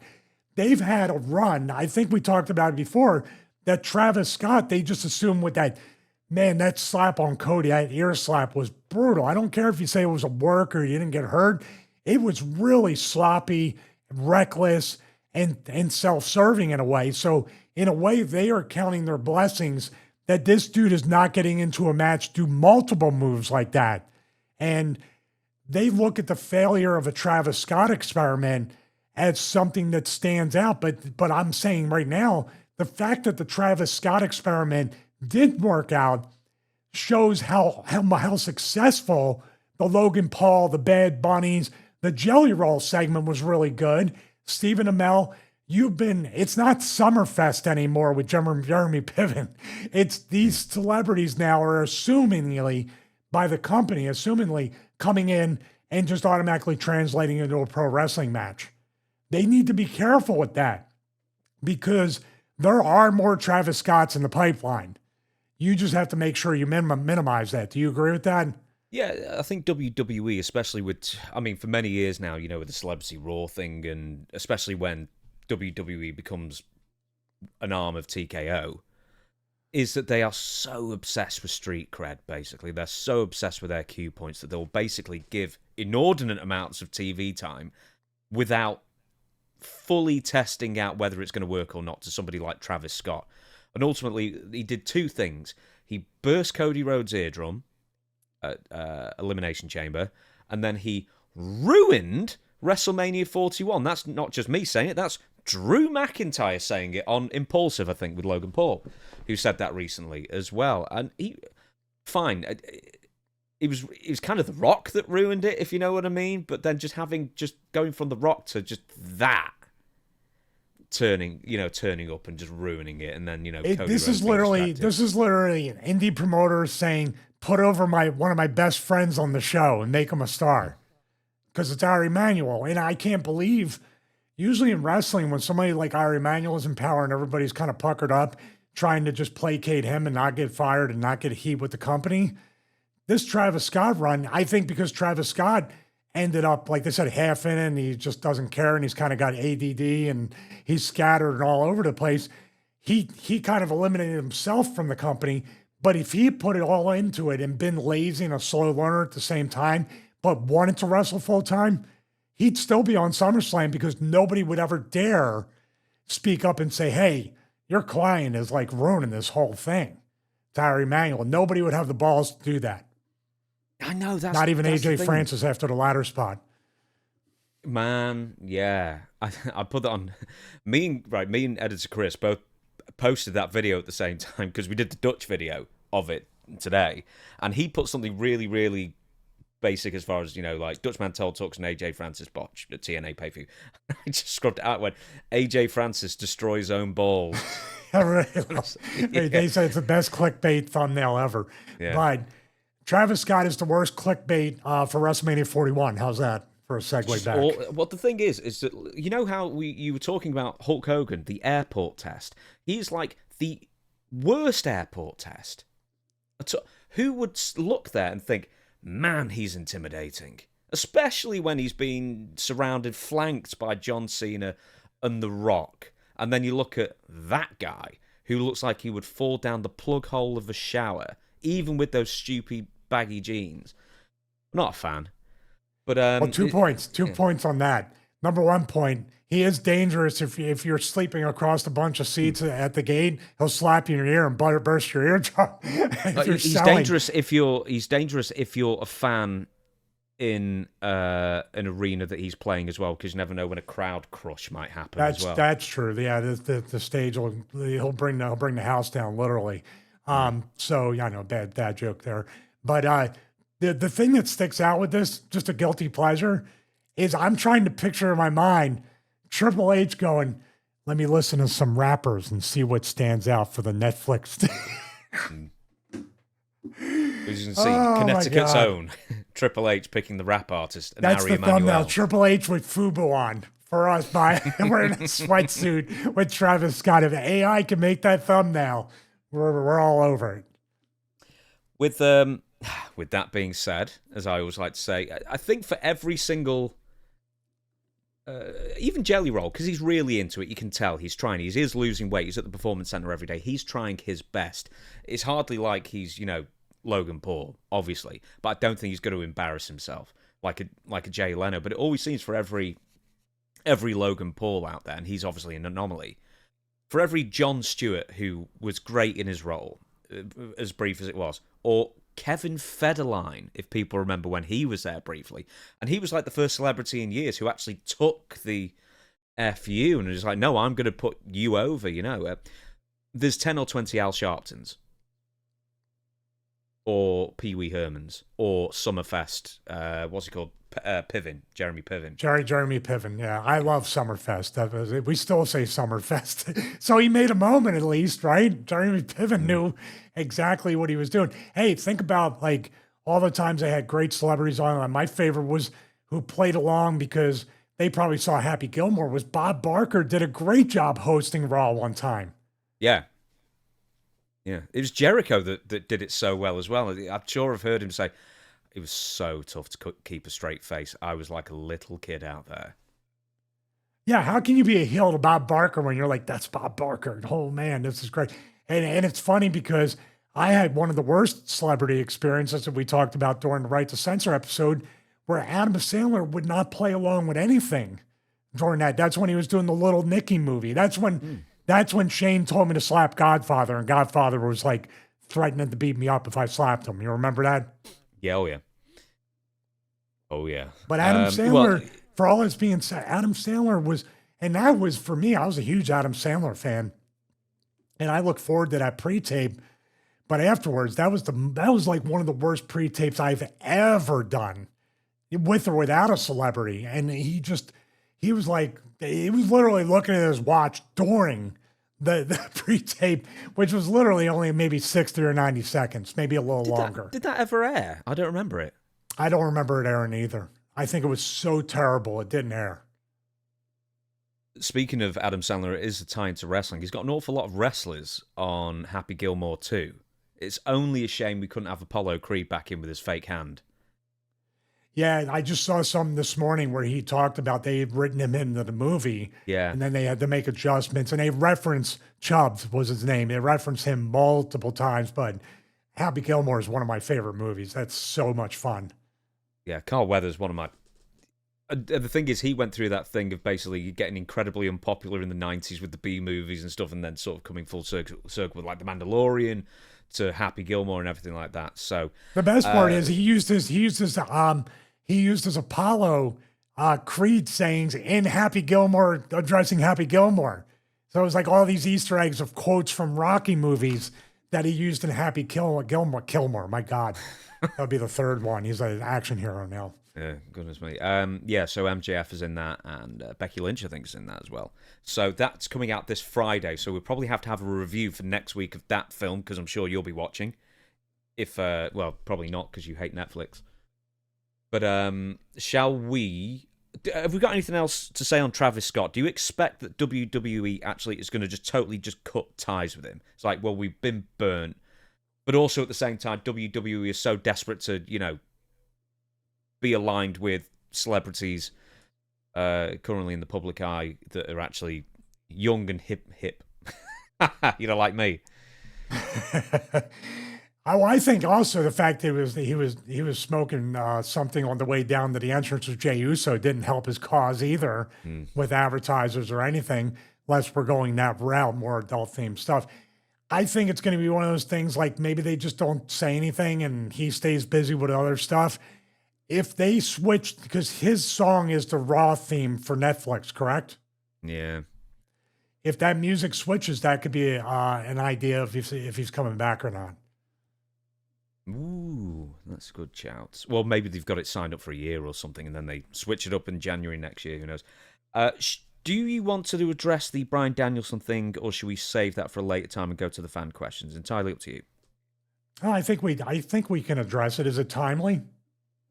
I think it's fairly timely. So let's do it. I mean, it's talking about a dozen years ago, but I found it very interesting. So this is right from F4W Online.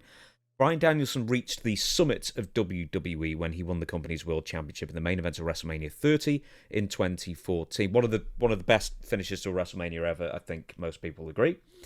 It will always stand out to the fans, blah, blah. Anyway, highlights of Danielson's career, but the moment does not hold much sentimental value for Danielson. Here's the quote. I main evented WrestleMania 30 with WWE, and honestly, it doesn't mean that much to me, he told Sunsport in a new interview.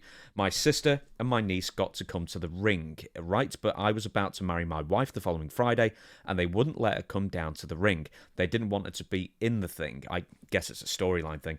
And then on top of that, it wasn't just that. It was like I was going through a ton of neck pain and all these other things.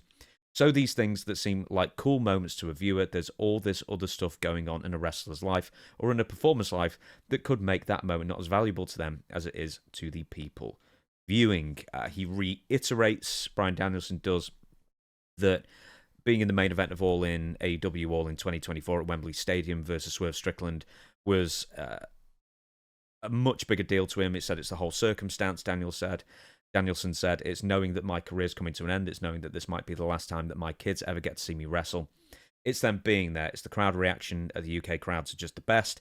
It's all of those things, and it's Swerve Strickland's performance as well. So I thought it was just very interesting to bring that up, because as a long-time performer yourself, I mean, a lot of people I think might even suggest, well, you know, one of the biggest times in your career was right to censor, but you've said on this show previously, well, it's one of the darkest times in my life, and I thought that was a good, or professional life, and I thought there was a good juxtaposition that, you know, a push or a main event run doesn't coincide with the happiest points in your career.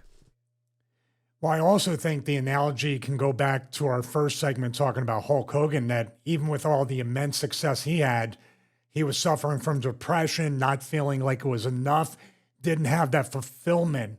And you would think Hogan is the litmus test for, if he's not fulfilled with that run he had, then, you know, what hope does anybody have? I don't mean to be so grim about it, but I see what Bryan Danielson is saying. And we're going to go to the entrances, the favorite wrestling entrance music of all time and the entrances. But what I'm looking at here is that I think the number one thing, there's a 1A and 1B with this. Number one thing is he's going through an immense amount of neck pain. So he doesn't know how much time he has left on the greatest run that he has in WWE. Maybe the greatest run of his career, according to fans, leading up to one of the biggest moments of WrestleMania 30, the finish and all that stuff and the yes movement and everything leading up to it. The fact that the fans put him into the main event. And there's a weird part of me that looks at that and says, what would the crowd reaction be if it was just Randy Orton versus Batista at the main event without him there or even on the show? Would they have really hijacked that show, the fans of WrestleMania, and made it like just unwatchable in a way for that match, which they would have deemed to be like less than without Daniel Bryan or Bryan Danielson? What he's talking about here on the B part of the 1A, 1B is, if it's such a special moment and it's so sentimental, I want the woman I'm going to marry to be in the ring with me. So the company is kind of making it not as much of a memorable moment for him in real life, his personal life. And I can see he feels like he's holding a little bit of animosity. Why couldn't you let that happen? Why did you have to not make it the biggest moment it could be? But I think the pain he was going through too was, how long can I even, maybe he didn't even know he was going over till that night, but I'll put this match in and maybe afterwards I'll go away, get surgery or heal. But in relation to that, the all-in match against Swerve Strickland was more creatively fulfilling to Bryan Danielson and more personally fulfilling, because now his kids are at an age where they can appreciate the match. They're there in the stadium. He gets to hug and kiss his wife and his kids. And of course, he won the title and he gets to celebrate the way he wanted to at WrestleMania 30. it's much more fulfilling. And people might be like, well, this is WrestleMania and this is AEW. No, it doesn't. This is Right to Censor and this is Stevie Night Heat. But to me, it's the other way around because of the creative and personal fulfillment. And I felt like I was doing something. And that part of it is he's watching this kid, Swerve Strickland, grow into the performer he is. And I get to work him and I get to have a moment with this kid who I watched grow as a performer. There's so much, I can see exactly why. It's more of a negative clickbait type thing in the end. Like, I hated WrestleMania 30. I hated being in the main event, you know? But in the context, I can absolutely agree with him. And I put down one of the best entrances I saw was that final countdown entrance at All In and coming out and hugging his wife and kissing his kids and getting into the ring and getting the ability to celebrate in a WrestleMania level event in a stadium in England. You were there, right? No, I went to the first one. That was Adam Cole and MJF in the main event. I couldn't make the What second are your one, thoughts on that? What are your thoughts on the comments? What would you, as a fan and watching both of these moments, what would you interpret this as? I guess when you look back on, certain huge moments like that, and then there's like a bit of an unhappy backstory to it, I guess you always have that in the back of your mind as a fan, and it can taint it slightly. But once again, I mean, he's only human, and I think it's absolutely fair enough. I mean, if there's things going on, he's putting on a brave face, then that's great. But I'll tell you what, 3 months later, when I got the WrestleMania check, I'd be sentimental then. Yeah. Damn. Yeah, especially when you're in the main event and the opener. You'd think you got a good check bonus for that, wouldn't you? I hope so. We assume, we also assume anybody on TV is a millionaire instantly, so we can't make that assumption. What would you say? So would you say that Stevie Night Heat for you was basically your happiest time in your career as compared to, something like Right to Censor where you were working with, The Rock and everybody else and The Undertaker constantly, but, that was less fulfilling emotionally, I suppose. Oh, it was way less fulfilling. No offense to those guys. It was way, way less fulfilling than anything else I had done, actually. I was more fulfilled in HWA and developmental than I was in the Right to Censor. I was more fulfilled doing Stevie Night Heat, even though you kind of had to look over your shoulder, and eventually they were there behind my shoulder at 7, 8 months in. My time in TNA as Dr. Stevie, getting to reinvent myself when I had been pigeonholed into just somebody to put somebody over. Somebody watched the Marine trailer during commercial and comes back from commercial. I'm in the ring with the Barry O. Being on the independents, working Wildcat Sports, being able to, here's an analogy, being able to, in the last kind of steady run and work that I had in pro wrestling in 2019, to be able to teach and bring along PJ Hawks, the son of Luke Hawks, in a storyline that would hopefully leave him a much better worker than we started.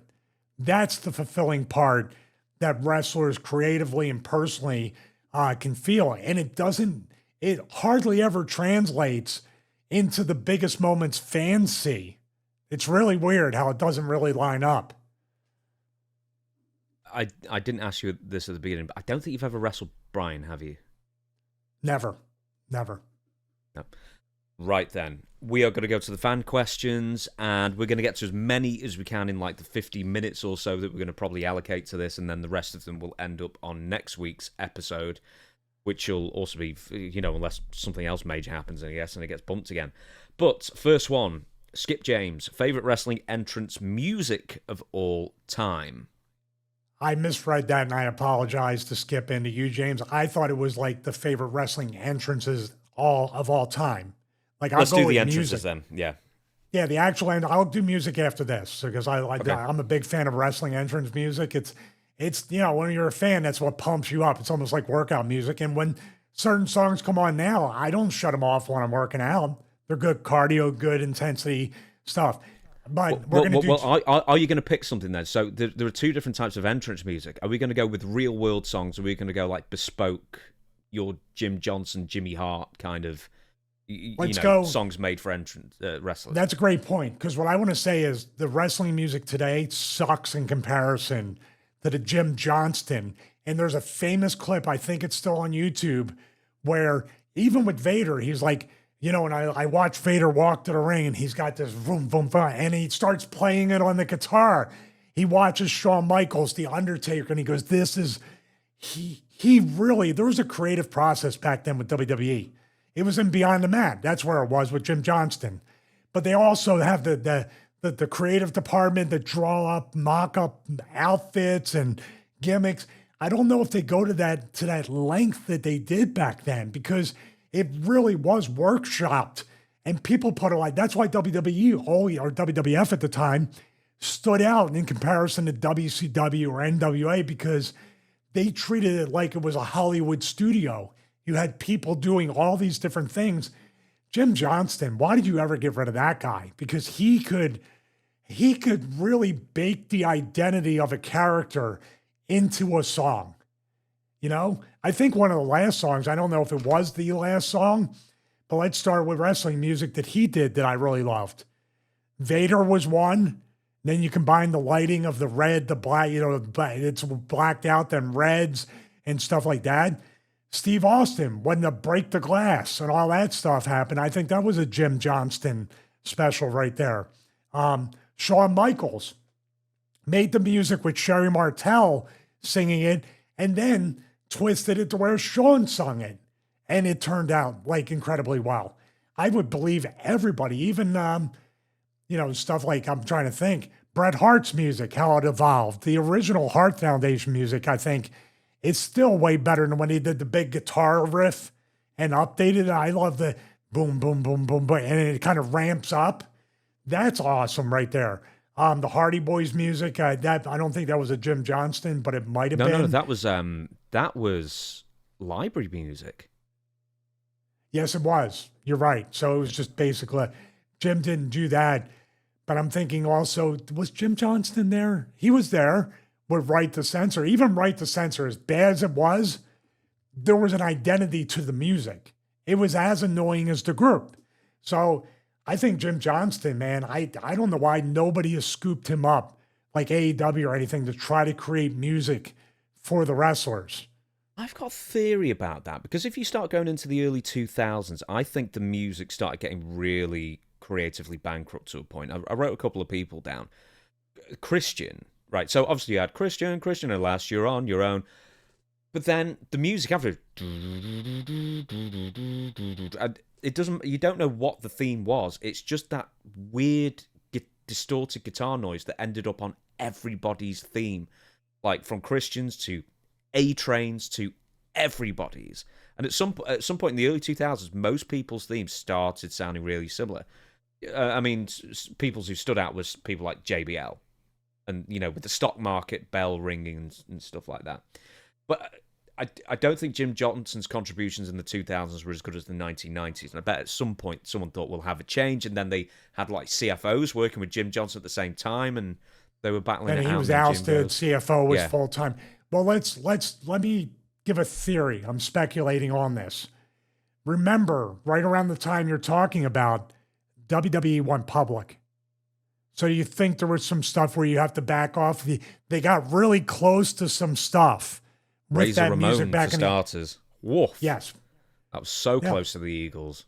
But do you see what I'm saying? When they went public, do you think there were certain things they needed to be more? They handcuffed him a little bit more. Obviously, Jim's the only one that can really comment on that, but it could have something to do with being a publicly traded company. And now, could we get sued? Could we have to pay royalties?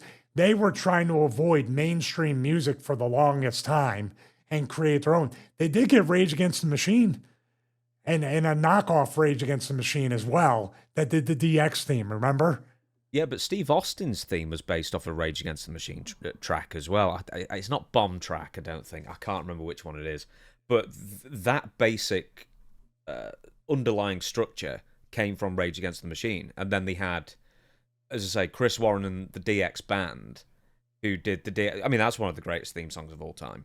And that was bespoke for DX as well. I think they started knocking off the licensed music by, I don't know if we're talking 88 or 89 or something like that, but, in the early days of Saturday Night's Main Event, and they'd had everything from David Bowie to Michael Jackson to Animotion, which they still use now, which is great. And then even even on your Murder Hour show, Superstars and Challenge, the commercial replay thing, they do the slow replay and go to commercial. That was a song, an actual licensed song. Yeah. No, but they would do different ones. They would do different mainstream songs with that. And then they got really smart and they said, if you can't beat them, have them join you. And here comes WWE or WWF Music Volume 1, Volume 2. Ruthless Aggression, Breakable Entry or Forcible Entry? Breakable Entry. These kids and their forcible entries. Here's a fun fact for you and all forcible entry fans out there. Have a guess how much Eric Bischoff paid for the rights to Voodoo Child for Hulk Hogan NWO version. $10 million. 100,000, and that was it. Really? God, we'll get it for this show. Yeah, for that. I mean, it was a different world back then, but I think he's on record as saying that's the best $100,000 I ever spent. And damn, now Tony Khan pays $100,000 for one entrance with the Final Countdown, right? Yeah, for the one Final entrance. Countdown, or not Tobermory. That's a womble. Baltimore for Jungle Boy when he was still using that theme, and there was a few other ones. I wonder how much. Now also Call to Personality. They paid for that back in AEW too with Punk. Yeah, but they paid for that in WWE as well, so that's been going for a while. I think it's different when it's like a walkout music for like boxing or UFC or something. I don't think they pay anywhere near as much because I don't know if it's classed as more ancillary music and it's not like part of the act as much. But I don't know how they work. Wrestling is a redheaded stepchild of sports and entertainment. But we have to pay more for it again, Yeah. Tony Khan paid recently to have I'm So Excited for AEW Dynamite. And I was like, finally, I really like that song. Then I think it lasted 1 week because there was too much fan backlash from the black T-shirt crowd, I guess. So we had to go back to whatever. I want Tony Khan to sign Gain and then use the licensed music I'm Coming Out for the entrance. That's what my dream is. He had Elton John, Saturday Night's All Right for Fighting for a long time. Then that went away. Then it came back again. But yeah, man, music rights are expensive, especially when you want to put them in games. Unless you're Grand Theft Auto. Because they were offering as little as $8,000 or something to use a song in, one of like the in-car radio stations. Yeah. You know what's interesting about that? I will record video gameplay, like when we did the video game episode. I will try to record the gameplay with the entrances. And every time I do it, it must be something in the software or whatever. It mutes the music on the entrance. Have you ever noticed that? No. I've used a lot of capture cards. Maybe if somebody can give me a little bit of tech support with that. Not that I'm going to upload it on YouTube, but I was like, man, why can't I'll have to test it. I have a brand new I'll test it with the Rodecaster video and see if it comes through. That's what I'll do. But all right, so we talked about Jim Johnston music. There's more good than bad, even though as time went on. What would you say is the best non-Jim Johnston, non-licensed music, like, say, homegrown WWE music? Oh, I do not know. Non-Jim Johnson? Like current day, I would say, not licensed. They're all crap. They're all equally terrible. I mean, I can't pick one that I think, wow, this is an amazing song that I'd put on my iPod back in 12 years ago, whatever it was. But you know what I'm saying. You know, a really good theme. That I identified with him, and the beat was a Jim Johnston type thing, and reminded me a lot of like what he would make was Ryback's music. Can't even think. Well, Feed Me More, and it was just the beat of it was exactly what and he matched to his entrance and the pyro, but his music. There's lots. The Dean Ambrose music was terrible. That was all CFO. What else? The Dolph Ziggler music is terrible from WWE. I'm Here to Show the World. It was just it sounds like what I'm learning piano over here. It's just not your rhythm's not quite there with it. Lots of stuff. Seth Rollins with the Burn It Down was really good, even though the initial was so generic. It had a good beat to it. Yeah, but then they get, a band with some reputation to come in and then do a more bespoke one, and that ends up being a better song, like Cody Rhodes, like CM Punk, like Seth Rollins. all the like, and dare I say, a bad reputation. I like that song Ronda Rousey that used to come out because she used to do it to UFC as well. It's a great tune. That Joan Jett, bad reputation, right? yeah. If you're She going to did have a bad include, reputation. It was a good song for her. The Wolfpack theme. I know that's WCW, but I love the Wolfpack theme. WCW had some good ones. They had some straight ass ones. American Males. Need I say more? Yeah, but it's memorable. I nearly said something really terrible then. Shawn Michaels, of course, DX. You just keep on doing that while I do. Okay. I'm gonna say Undertaker's 1998 theme when they rocked it up a bit. I love that. The Rock's Nation of Domination theme from 1998, and there's like a brief period of like 2 months when he was using it. It's great. How long do I have to do this? Now I'm good. Legion of Doom. Thank you. Which is somehow they improved on Iron Man. I didn't think they'd do it, but I think it's a better entrance tune than Iron Man or War Pigs. Oh yeah, I like their flashing light show. Probably wouldn't go over today with people with sensory issues, but the really flashing strobe lights on their entrance, nobody did it like WWF back in the day or WWE. That's why today I think they're better off just going with licensed music because it translates better anyway. Yeah, and they can afford it. Put your hand in your pocket. You can afford to spend 50 million on some great songs for all your stars instead it makes of the bean A-Train. counters. So the bean counters get so mad at that though. I know. Don't tweet that Road Dogg and delete it about the bean counters. Yes, absolutely. So that's some of your favorite entrance music, but you also made a list of some of your favorite entrances. Yes. Skip, hopefully you enjoy this bonus. These are some of the most iconic wrestling entrances. There's a lot more. These aren't in any particular rank or order. I love, for every song that we talked about, TNA did this too. When Austin at WrestleMania 13 was doing the walk at Boston Garden through the aisleway, and it had that, it's like an anticipation. That was 14 for Boston. Yeah, 14 was Boston, wasn't it, WrestleMania? Yes, it was. 13 was him versus Brett. I quit in Chicago. I'm sorry. Yes. 14. I'm so sorry. So, looking at that, the music, when the glass broke, he came out, the fans, but that anticipation of the pulsing music as he's walking down, it just adds to the big fight feel. And then, of course, his entrance out there, the Tyson element, Shawn, all this stuff, what they did to build to it, the entrance was incredible. I mean, predictable finish, like Dutch says, sometimes you just got to give them what they want, but they still were into it.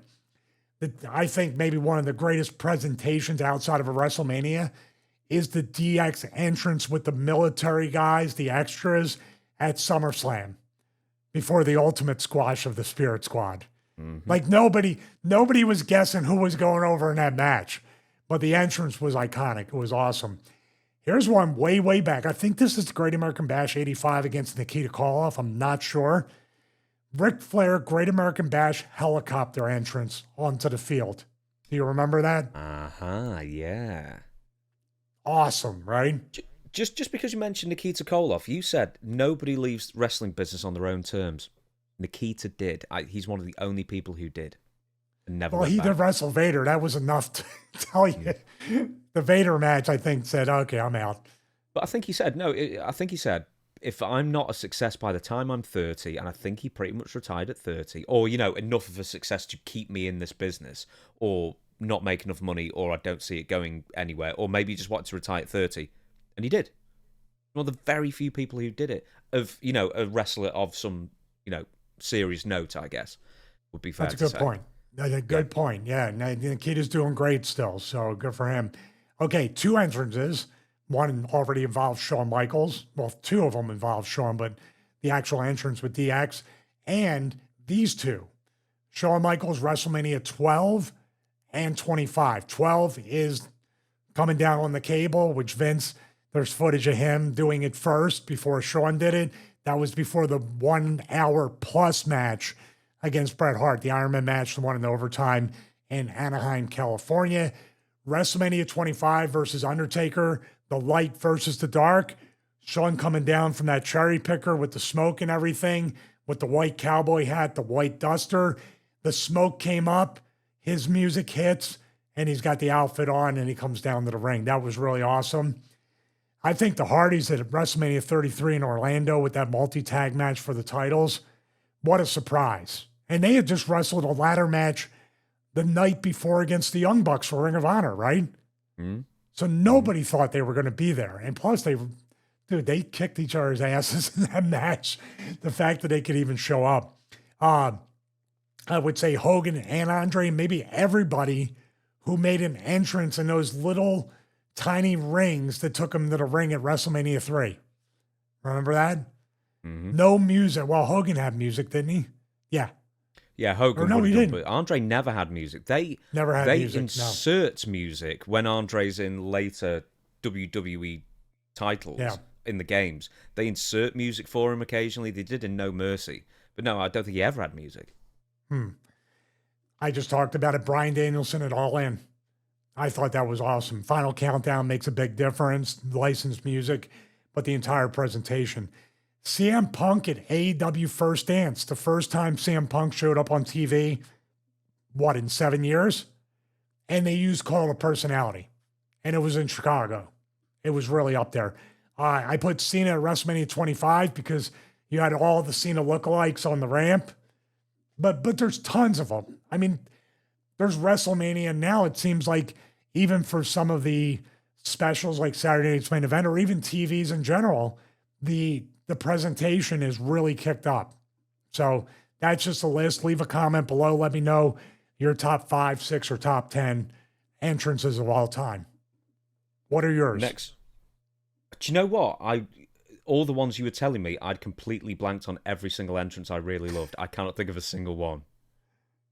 Like, honestly, I can't think of a single one. And I think the opening theme for the Stinky Face podcast is right up there. Yeah, I think so as well. Let's try to make you laugh every show.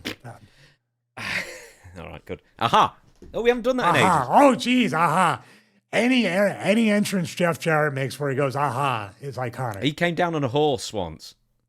He can have the horse entrance as number 11. I think he's mad at me, and Jeff has a temper because he has not returned any of my texts. Oh. I sent him a text of like a picture of my cardio bike or something. He won't answer it. I'm sorry, Jeff. I mean, don't be mad at me. Hey, well, if he's not using it, we might as well. Next question. Jack C says, memories of Mikey Whipwreck. Always one of my favourite ECW guys, and I hope he's doing well. Last time I talked to him last year, seems to be doing really well. So I'm glad to say that. Good for him. I have not spoken to him or seen him since the WrestleCon before WrestleMania in New Orleans. So that was WrestleMania 30. That's the last time I saw him. We had our tables next to each other for the signing.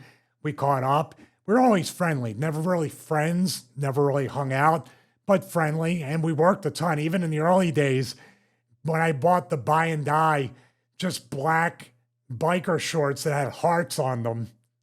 Yeah, I was a Shawn Michaels fan, trust me. Quakertown Farmers Market, I wrestled Mikey, and all they had on the ECW TV was one camera from the Eagle's Nest, which wasn't the Eagle's Nest, but it was Quakertown Farmers. And basically, that was the TV, and they showed like a excerpt of our match and everything. And I worked Mikey after I got the Daisy Dukes and half shirt. We worked a bunch there. He was always easy to work. I mean, he should have made a lot more money in this business. He was our Ricky Morton, the ultimate underdog who could sell, got beat up. And of course, Paulie saw, man, if I just put belt on this guy as a sympathy guy, put him with Cactus Jack, all that stuff. And Mikey definitely held his own with everything he did. And of course, then he turned heel and he went with Sinister Minister and Tajiri, probably because he had to wrestle Tajiri. He's like, dude, this guy's so stiff, I'm just going to team up with him. That's what I would do. Smart worker. I can't remember if I asked him this or not, because I interviewed him and I met him in person as well. And it was one of those things booking-wise where obviously he was the ultimate underdog for like a year, even longer, I guess. And then all of a sudden he starts winning belts without hitting like a single move. And, everyone just explodes out the seats and they absolutely love it. And, the underdog storyline goes for, I don't know, maybe 2 years or something. And then at some point, and that's like his most popular, to the point where when I forget which game it was in the 2K series, Mikey Whipwreck was in it because it was like a Steve Austin career mode in it. And then Mikey Whipwreck gets a good payoff, hopefully, and features in one of those games. But after the underdog story runs its course, isn't it not weird that basically he gets less sympathy from when he finally, quote-unquote, starts learning how to wrestle and hang with the likes of a Cactus Jack or something like that, where somehow he was more over as a lovable loser who never got any offense in on anybody ever? What a weird dichotomy. It is, and I think that really necessitated him turning heel, dyeing his hair, having a completely different look, and being part of a group or a team where he doesn't have to, he can blend into their gimmicks, their evil gimmicks, and having somebody talk for him and just being kind of there. His work, it drastically improved. And you're right. He should get more sympathy because he knows how to sell. He knows how to do this. He has a clue. But that's the way the weird wrestling business works. But then he ramped up, and him and Tajiri had a tag team title run. He wrestled a lot of great matches in tag teams and singles. So he had a great career. He had a little stint in WCW when they were poaching all the talent, but he never had probably the opportunity on a mainstream level to shine the way he could. So it's a shame. He was almost way before his time in a lot of ways, and Paulie saw that. Bobby Heenan memorably called him on commentary Mikey Sheepdick. That actually got on commentary once, and I think that's one of Mikey's greatest accomplishments. I think that he would say that, and he said that Bobby, for whatever reason, was just a fan of his. He really liked him, and he would, go overboard on, bringing him up on commentary instead of just ignoring him and then talking about the NWO or something like that. So I know he was grateful about that. Bobby liked my work too in WCW. I was shocked. Bobby had an affinity for, I think, just not I don't know, maybe because ECW had kind of that stereotype, that stigma. So when you meet Mikey Whipwreck and the way he works and you see what a goofball I am in just pure entertainment, Bobby would I remember when they gave the Damien 666 match where I gave him CPR. We got to do a watch along on that. CPR mouth to mouth. Raven slapped me and then I covered him because Raven DDT'd him on the floor. Bobby Heenan with the best timing of anybody. They're like, this is ridiculous, blah, blah, blah. And after I pinned Damien, Bobby Heenan just goes, what a great match. In and out. It was just awesome. But he came back and he was like, that was so great and so entertaining. And he goes, I had so much trouble even keeping a straight face during that. And he just inserted that little, what a great match at the end. I get what you're saying, but he appreciated it. He liked wrestling. Fun. Yeah, he liked wrestling, and then WCW, I'm sure, just beat the enthusiasm out of him over the years. I'm sure. We've got to talk about Bobby Heenan at some point in the future. Take a drink, future episode. Mikey Whipwreck also had a pretty good resume as far as training wrestlers as well, that I'm not sure how many people know, but Amazing Red, Tony Nese. Pro, right? No, is it Creator Pro? That's Brian Myers. He trained Brian Myers, correct? And he trained Zack Ryder. Yes, he did. Trent, Jay Lethal as well. Quite a few names that went on to make waves in wrestling as well. So yeah, a very good trainer. Mikey's somebody I don't know, for his contributions to the wrestling business in the ring and like you just said, out the ring. Thank you for reminding me. He definitely, I don't know if he still has the school, but there were many years. And also, like we just said, many talents that we haven't even mentioned that were trained by Mikey and are where they are because of Mikey's training. He's a guy, if there's a wing of people that contributed more out of the business and foster a legacy for that, if there's any kind of Hall of Fame for that type of stuff, then Mikey definitely belongs in it. Yeah, one thing that I want to add as well, because we were talking about, just the injuries that wrestlers pile up, and Mikey, I think, has had to deal with concussion issues a lot over the years.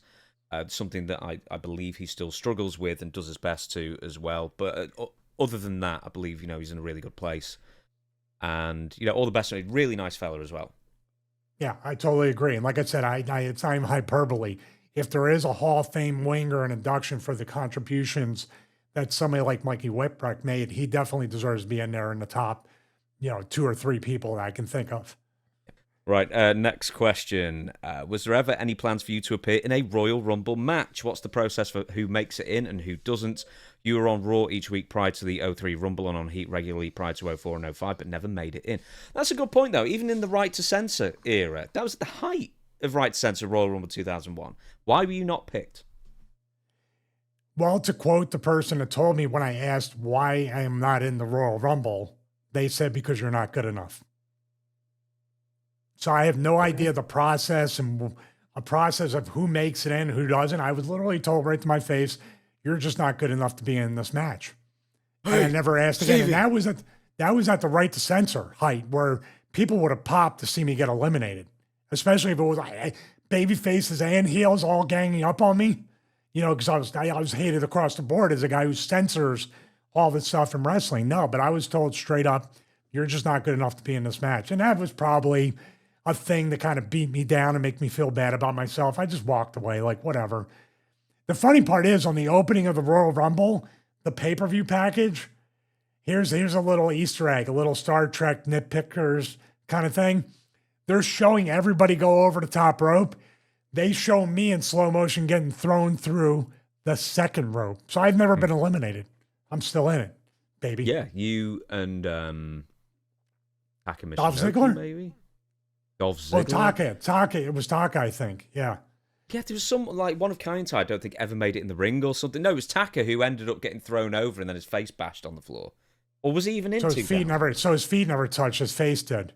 Yeah, he still walks on his face to this day, as best we can tell. All right, then, you didn't tell us who said that to your face. Are we keeping that a secret? Well, it's not really a secret because I instantly forgot about it afterwards, but I know it happened. I swear they told me straight to my face.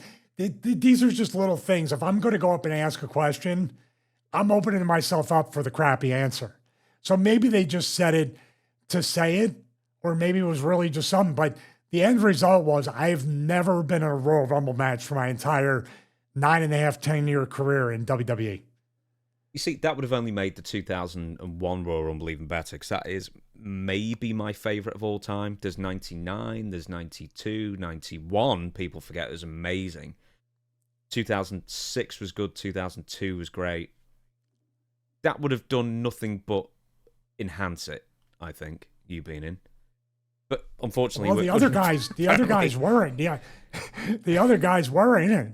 The other Right to Censor, all of them were in it. So maybe they just thought that was good enough. I just thought if I was in it, there'd be an immense pop for throwing a jerk like me out. I was going to say asshole, but I didn't. But I did. There I go.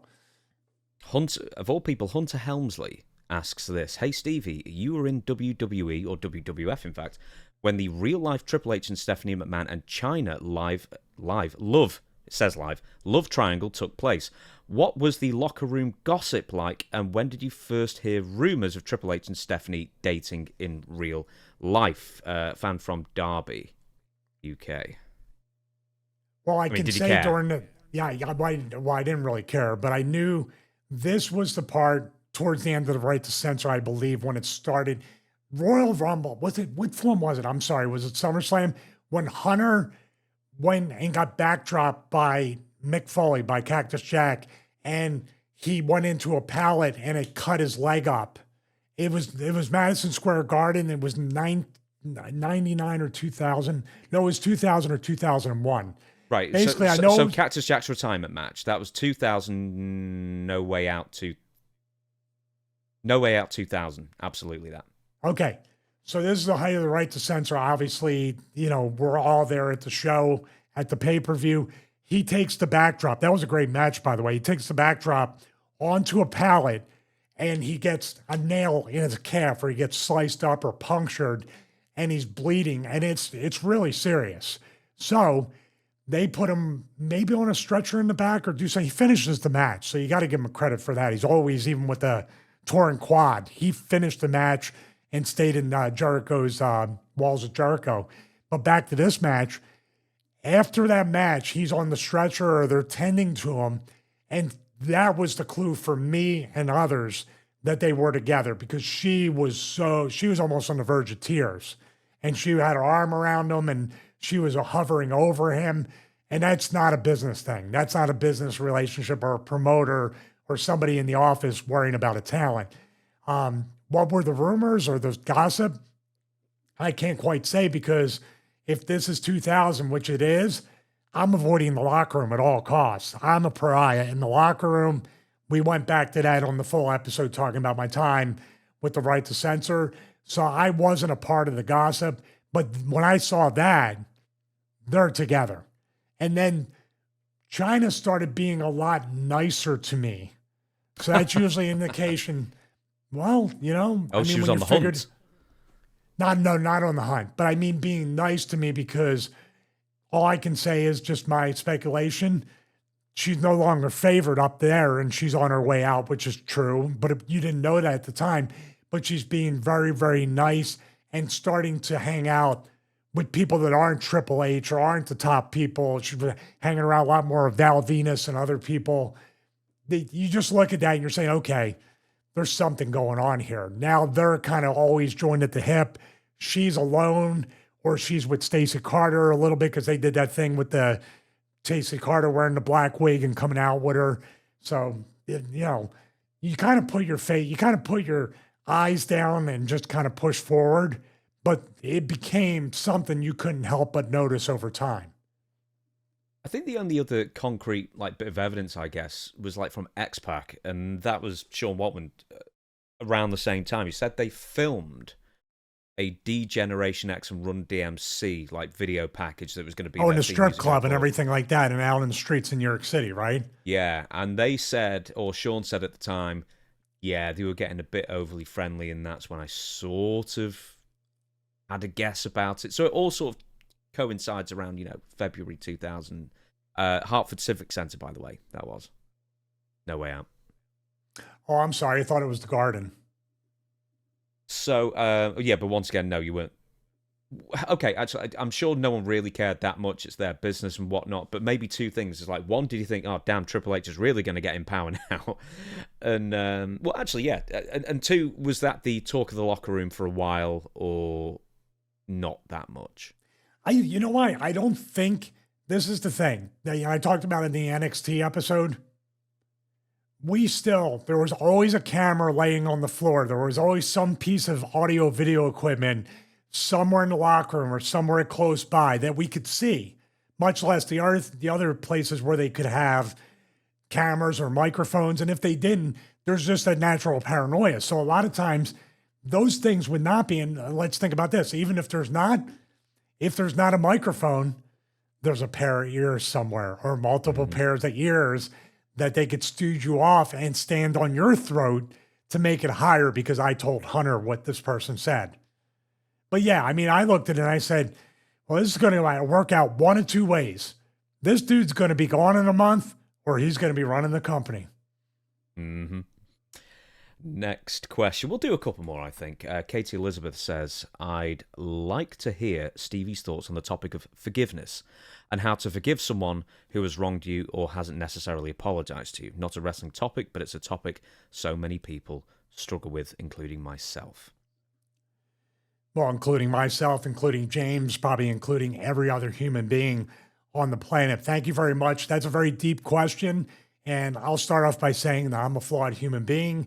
And I think part of the reason why we do this show is not only to kind of have more accountability, and I try to have as much accountability as possible and put stuff on me, put the onus and the blame and what I could have controlled or maybe did differently throughout my life and my career.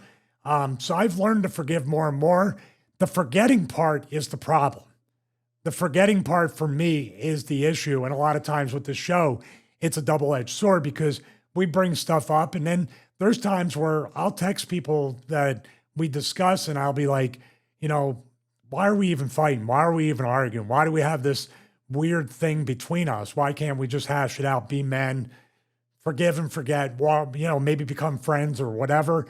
I've tried to do that, and there's been people that have reached out to me and said, man, I didn't realize I was like that to you. I'm so sorry. And I'm like, dude, it's cool. And we're not best friends after that, but we have an understanding that we can be very friendly about that. So it's something I struggle with, and whether it's me as Stevie Richards in the wrestling business or Michael Manna and personal things, even from my childhood in Port Richmond in Philadelphia, that still creeps up sometimes.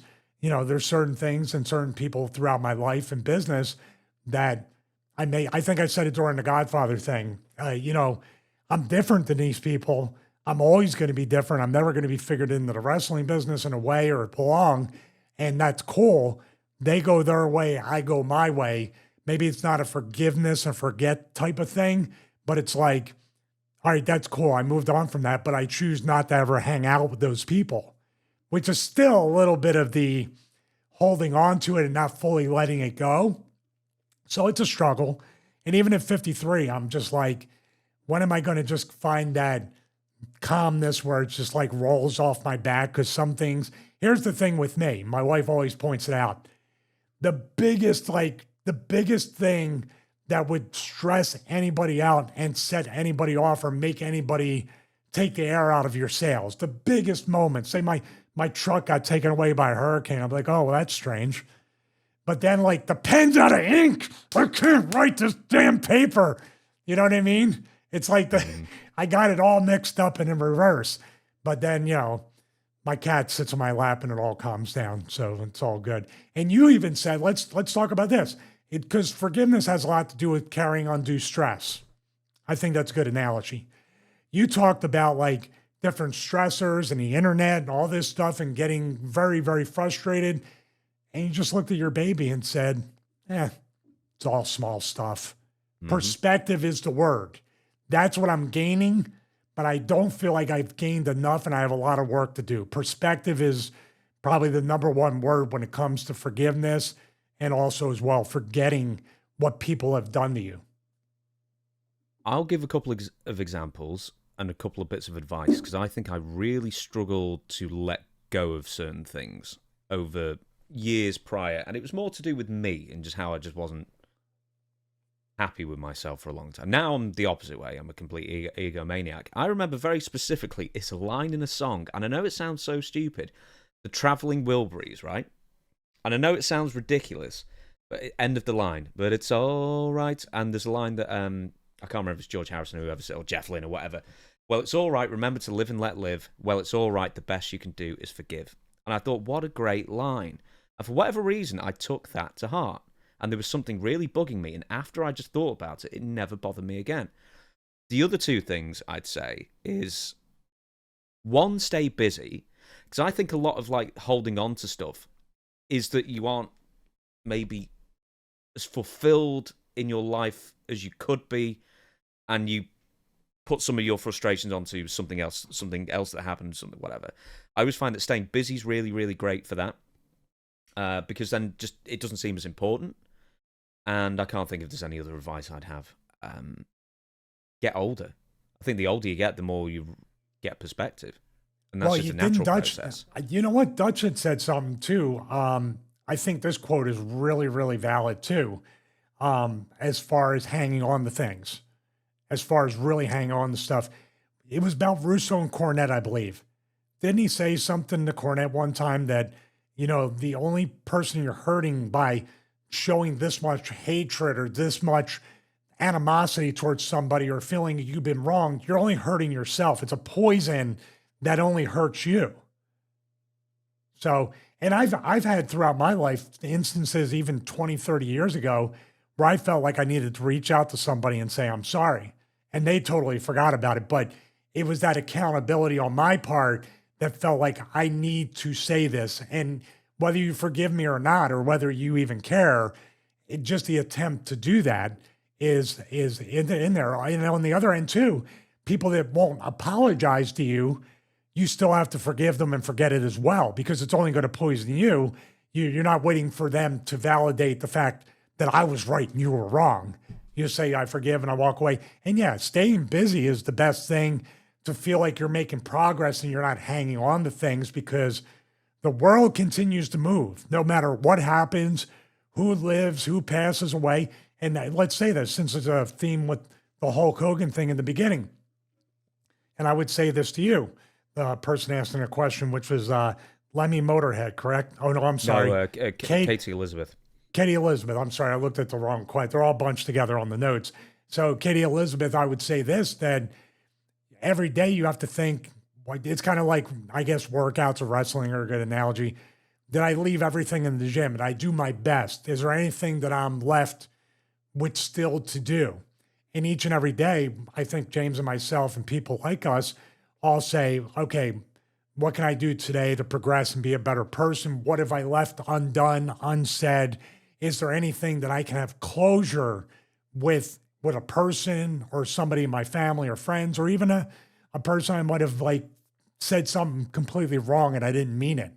And if you get that settled and you get that closure, then you make the progress that you need to make. And I fail every day. I fail every day at it. I'm going to change up a famous quote once. So, idle hands are the devil's plaything. I think even more so, an idle brain is the devil's plaything. Because then, once again, you can fixate, you can overanalyze, you can overthink, that kind of thing. So the busier you are, the less chance you have of overthinking, overworrying, or fixating. And I think that's so basically what James is saying, start 20 businesses like us at the same time. You'll never man. worry Don't about do forgiveness. Start with 2. Start with 2 to 5, anyway. And also, Jim Cornette has monetized hate. So in fairness, it's actually worked out for him. Right, we're going to go with this last question, second to last, if it makes sense, because we'll save the wrestling one for the last one. Jay Bradbury says, non-wrestling related question. What's your all-time Philadelphia Phillies lineup? That was a quick question. You have no comment because you're not an American baseball fan, right? Phillies? Are they baseball? Yeah, Philadelphia Phillies. Philadelphia. Yeah. Baseball is something with a ball, a glove, and a bat. I don't have to go that far. Silly boys rounders, we know what it is. But also, I'm going to really upset you. I just threw away a Philadelphia Eagles t-shirt this morning. You son of a bitch. How dare you? Why would you commit such sacrilege? Blasphemy. I know. My goodness. I'm sorry. Why would it you doesn't throw fit it me out? anymore. It doesn't fit me anymore. That damn dryer again shrunk it. Seems to be shrinking a lot of clothes of mine these last couple of years, I've got to say. That has you should have sent it to me. The spine infection made all the clothes fit, no matter what. But getting back, I have one favorite team. This is my childhood, born in 1971. So you can imagine a 9-year-old Michael Manna, not Stevie Richards yet, watching the 1980 Philadelphia Phillies. And basically, this is the era of the Broad Street Bullies. These are blue-collar baseball players. And you're talking about Pete Rose. You know, he's famous for other things after that. But Charlie Hustle, Pete Rose, Manny Trillo, Larry Boa, Mike Schmidt, my favorite. Mike Schmidt, number 20 is what I always wanted my jersey to be when I wanted to be a field goal kicker for the Philadelphia Eagles. Greg Luzinski, Blake McBride, Gary Maddox, Bob Boone, Steve Carlin was an awesome left-handed pitcher, and Dallas Green was the manager. And I just remember, and Tug McGraw, by the way, relief pitcher who closed out the World Series, is Tim McGraw's father, if you're a country music fan. Them right there, the 1980 Phillies. And then they repeated and had another blue-collar team, the 1993 Phillies with Lenny Dykstra, Darren Dalton, all those people. But the 1980 Philadelphia Phillies are my all-time favorite baseball lineup, and they were just incredible.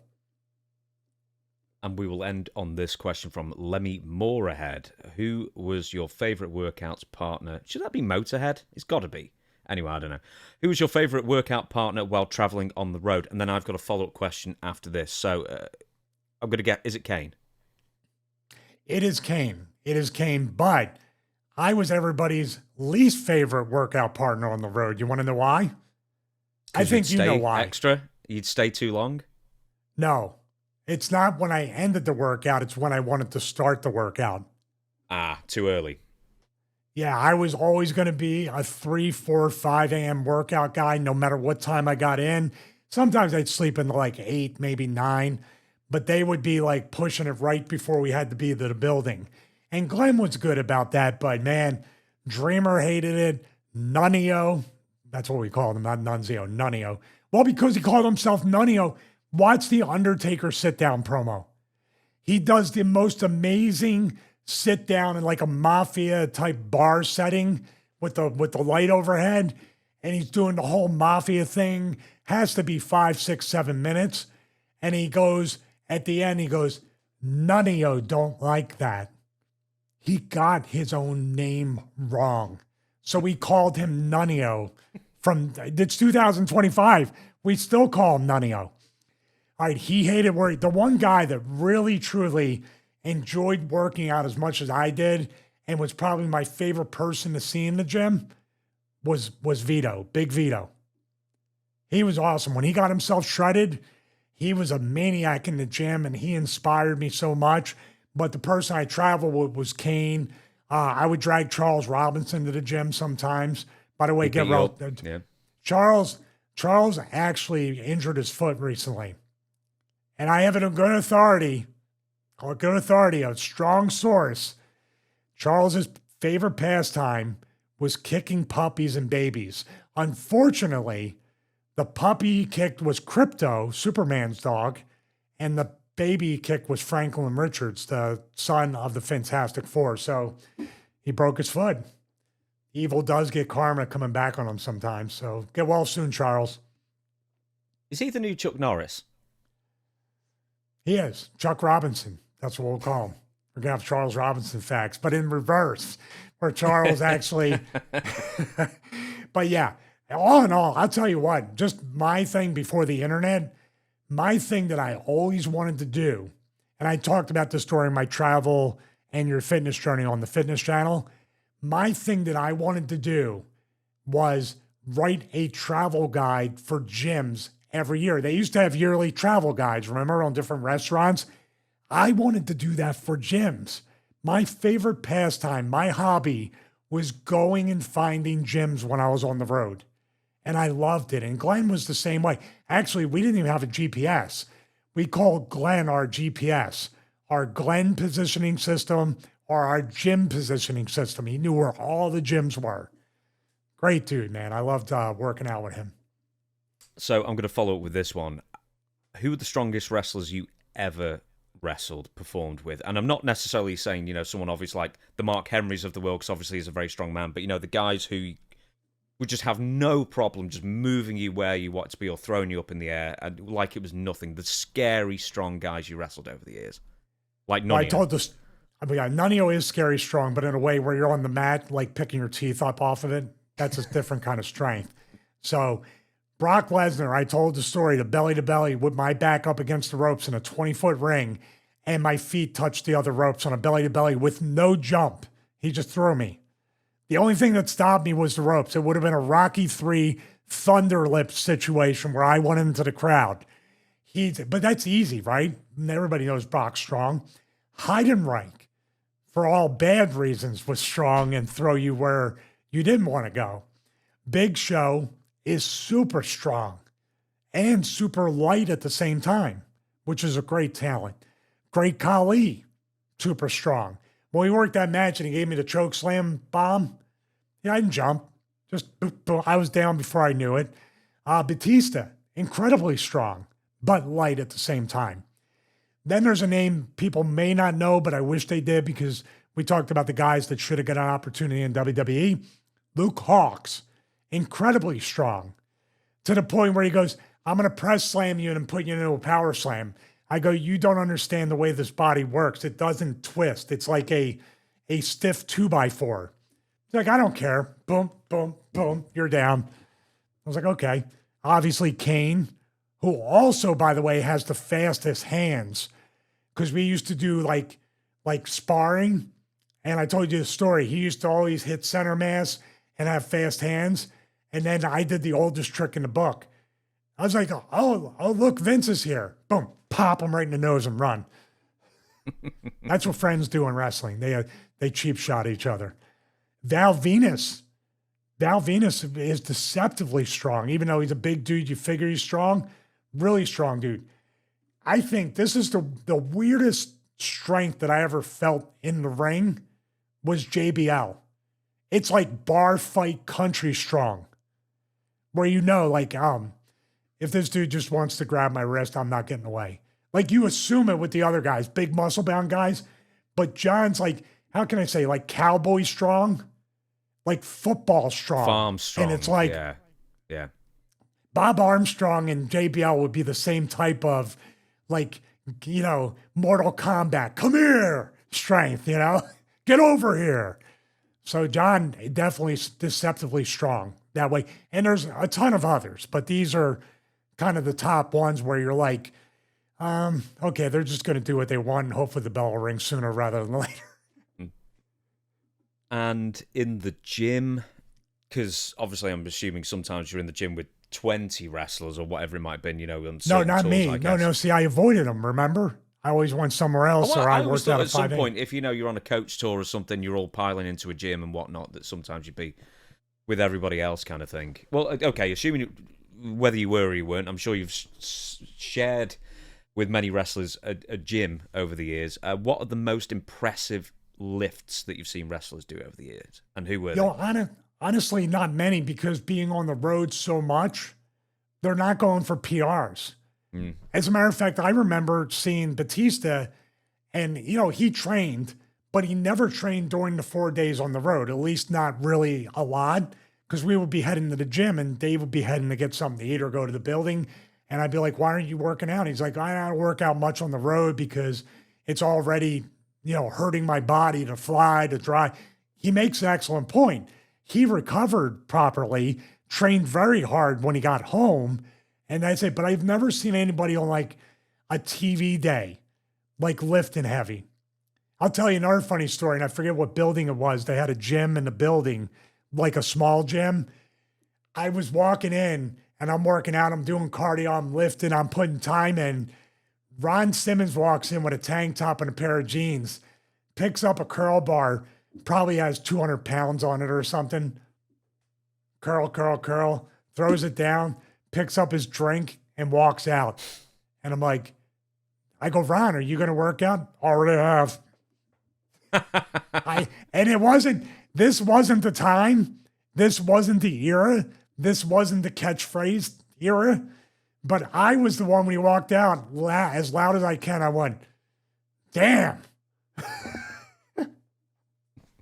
I was just like, were there any guys there? Because I heard this about Jimmy Snooker, right, from Don Morocco, and he said he barely ever worked out, and he looked like that. I mean, I'm sure he's taking a load of stuff as well. But were there any guys like, as you say, Batista or Ron or Farouk, who didn't even work out that much and still looked amazing?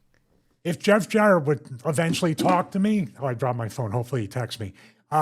If Jeff would eventually talk to me, Brickhouse Brown never worked out. And he was like, I don't even know, like, look at Ron Killings at 53. He's my age.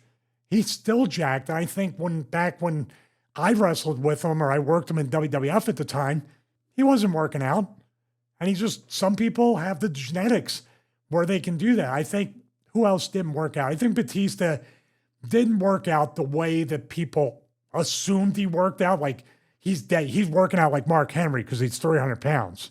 I think he worked out generally very light. I'm trying to think of other people. Glenn was super strong, but Glenn would do a basic bodybuilding routine. Big Show, Khali, those guys will work out but like I said, when you're on the road, it's actually more, how should I say, it's more beneficial and you're smarter to do active recovery workouts during the time on the road and then doing your heavy lifts at home. Val Venus told me that he would work out twice a day sometimes. Like he would work out in the morning and then he would work out in the evening as well. And I didn't say this, I was thinking, that does sound like overtraining, rather. Well, I'm gonna counter that though. Yeah, I'm going to counter that. It depends on what you're doing. So I was working out twice a day, and I did that when I went to Utah. I used to do cardio in the morning, and not an hour, like 20, 30 minutes in the morning.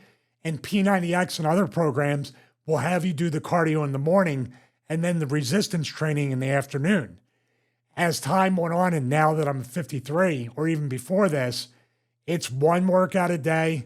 I do combine them, but I time the workouts. And I have to be I have to switch it now. I can't be a cardio king anymore.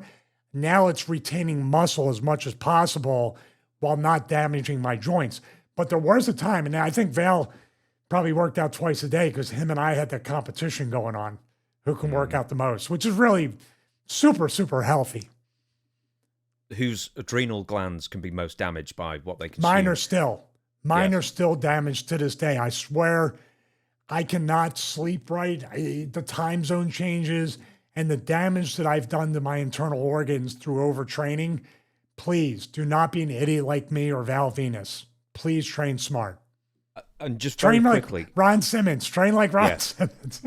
And very quickly before we shut down the show for the week is, would you always work out on an empty stomach or try to? Always. 100%. I still do. It's not just cardio, but weight training as well. I work out first thing in the morning, so it's not an empty stomach. Something about when I eat, eating always makes me tired. It never gives me energy. It doesn't feel like fuel. Every meal feels like Thanksgiving to me, where I'm like, okay, I ate, now it's time to, and then when my cats jump on my lap, it's like, okay, time to go to bed. Just fall asleep. Right. On that basis, one more thing I always say. Hey, at least we didn't do 2 hours, right? No, we didn't do 2 hours. You're right. I know. We did it's almost probably 3. like 250 or something, for goodness sake, heavens to Murgatroyd. Right, everybody, thank you so much for watching. This was a bit of a difficult one for us to film because I forgot Stevie wasn't going to be here on Wednesday, which is when we normally record, and then I booked a load of things on Thursday that I couldn't get out of, and also Friday, which is when we're recording it. So this is out a day late. Other internet issues and stuff like that sort of, halted everything for a day. That's why Stevie, I was going to say, had to do something on his own, but basically you did have to do something on your own, so no, you didn't want to do it on your own, but there you go. And a fine job he did as well with the AJ Francis Destroyed Balls video. And we will be back again the usual time next Friday for fan questions, sort of part 1.5, I guess, because we only got to a few in this episode because of obviously the Hulk Hogan sad news. And then after that on maybe Tuesday, I doubt on Monday, but you never know. On that, we're going to be reviewing SummerSlam. Well, Monday, I have to be Monday because I'm doing a show with Russo on Tuesday. No, I know that, but when we release it, it might be Tuesday. Oh, I'm sorry. Okay. So we'll work it out. If we can do it Monday night and release it, I mean, some say these shows escape rather than get released. We'll do so. Otherwise, it'll be on a Tuesday instead. But everybody, once again, thank you for watching. We're on all podcast platforms. This show is, not podcast. And, of course, YouTube nearly every single Friday, and a clip every day on the YouTube channel as well. But over to Stevie to take us out and thank the Patreon fans. Well, once again, James and I apologize for being a day late with this, but we definitely want to stay consistent and have an episode out every week. And, of course, the SummerSlam review show, which I'll remind James of every day, because he's definitely looking forward to 2-day review of SummerSlam this year. Hopefully people will be able to leave the building and it won't take 9 hours like that WrestleMania 29 fiasco. Oh. Yeah, exactly. So we want to thank everybody here on YouTube. Subscribe, click the bell to get notified, and of course, comment below. Let us know your favorite Hulk Hogan moments and also your favorite wrestling music, entrances, all that stuff. We love the interaction. Speaking of interaction, patreon.com/Stevie Richards. Watch-alongs every Monday. There might actually be, I'm going to try not to make it happen, there might be the bumped test watch-along, finally. And I'm going to do everything I can to bump test once again. Watch-alongs every Monday, show notes, and of course pre-show before the actual show, which is a show within itself. Also, please check out WSI and the List Mania channel coming very soon. And as I said in the beginning, please give me some feedback about the channel. I want to do to find the history and the smartboard elements into the old wrestling analysis channel. But for now, thank you so much for watching this episode. This is episode 57. I said that with motivation and vigor after 3 hours. Thank you for watching episode 56 of the Stevie Richards Show. See you next week for episode 57. Aha.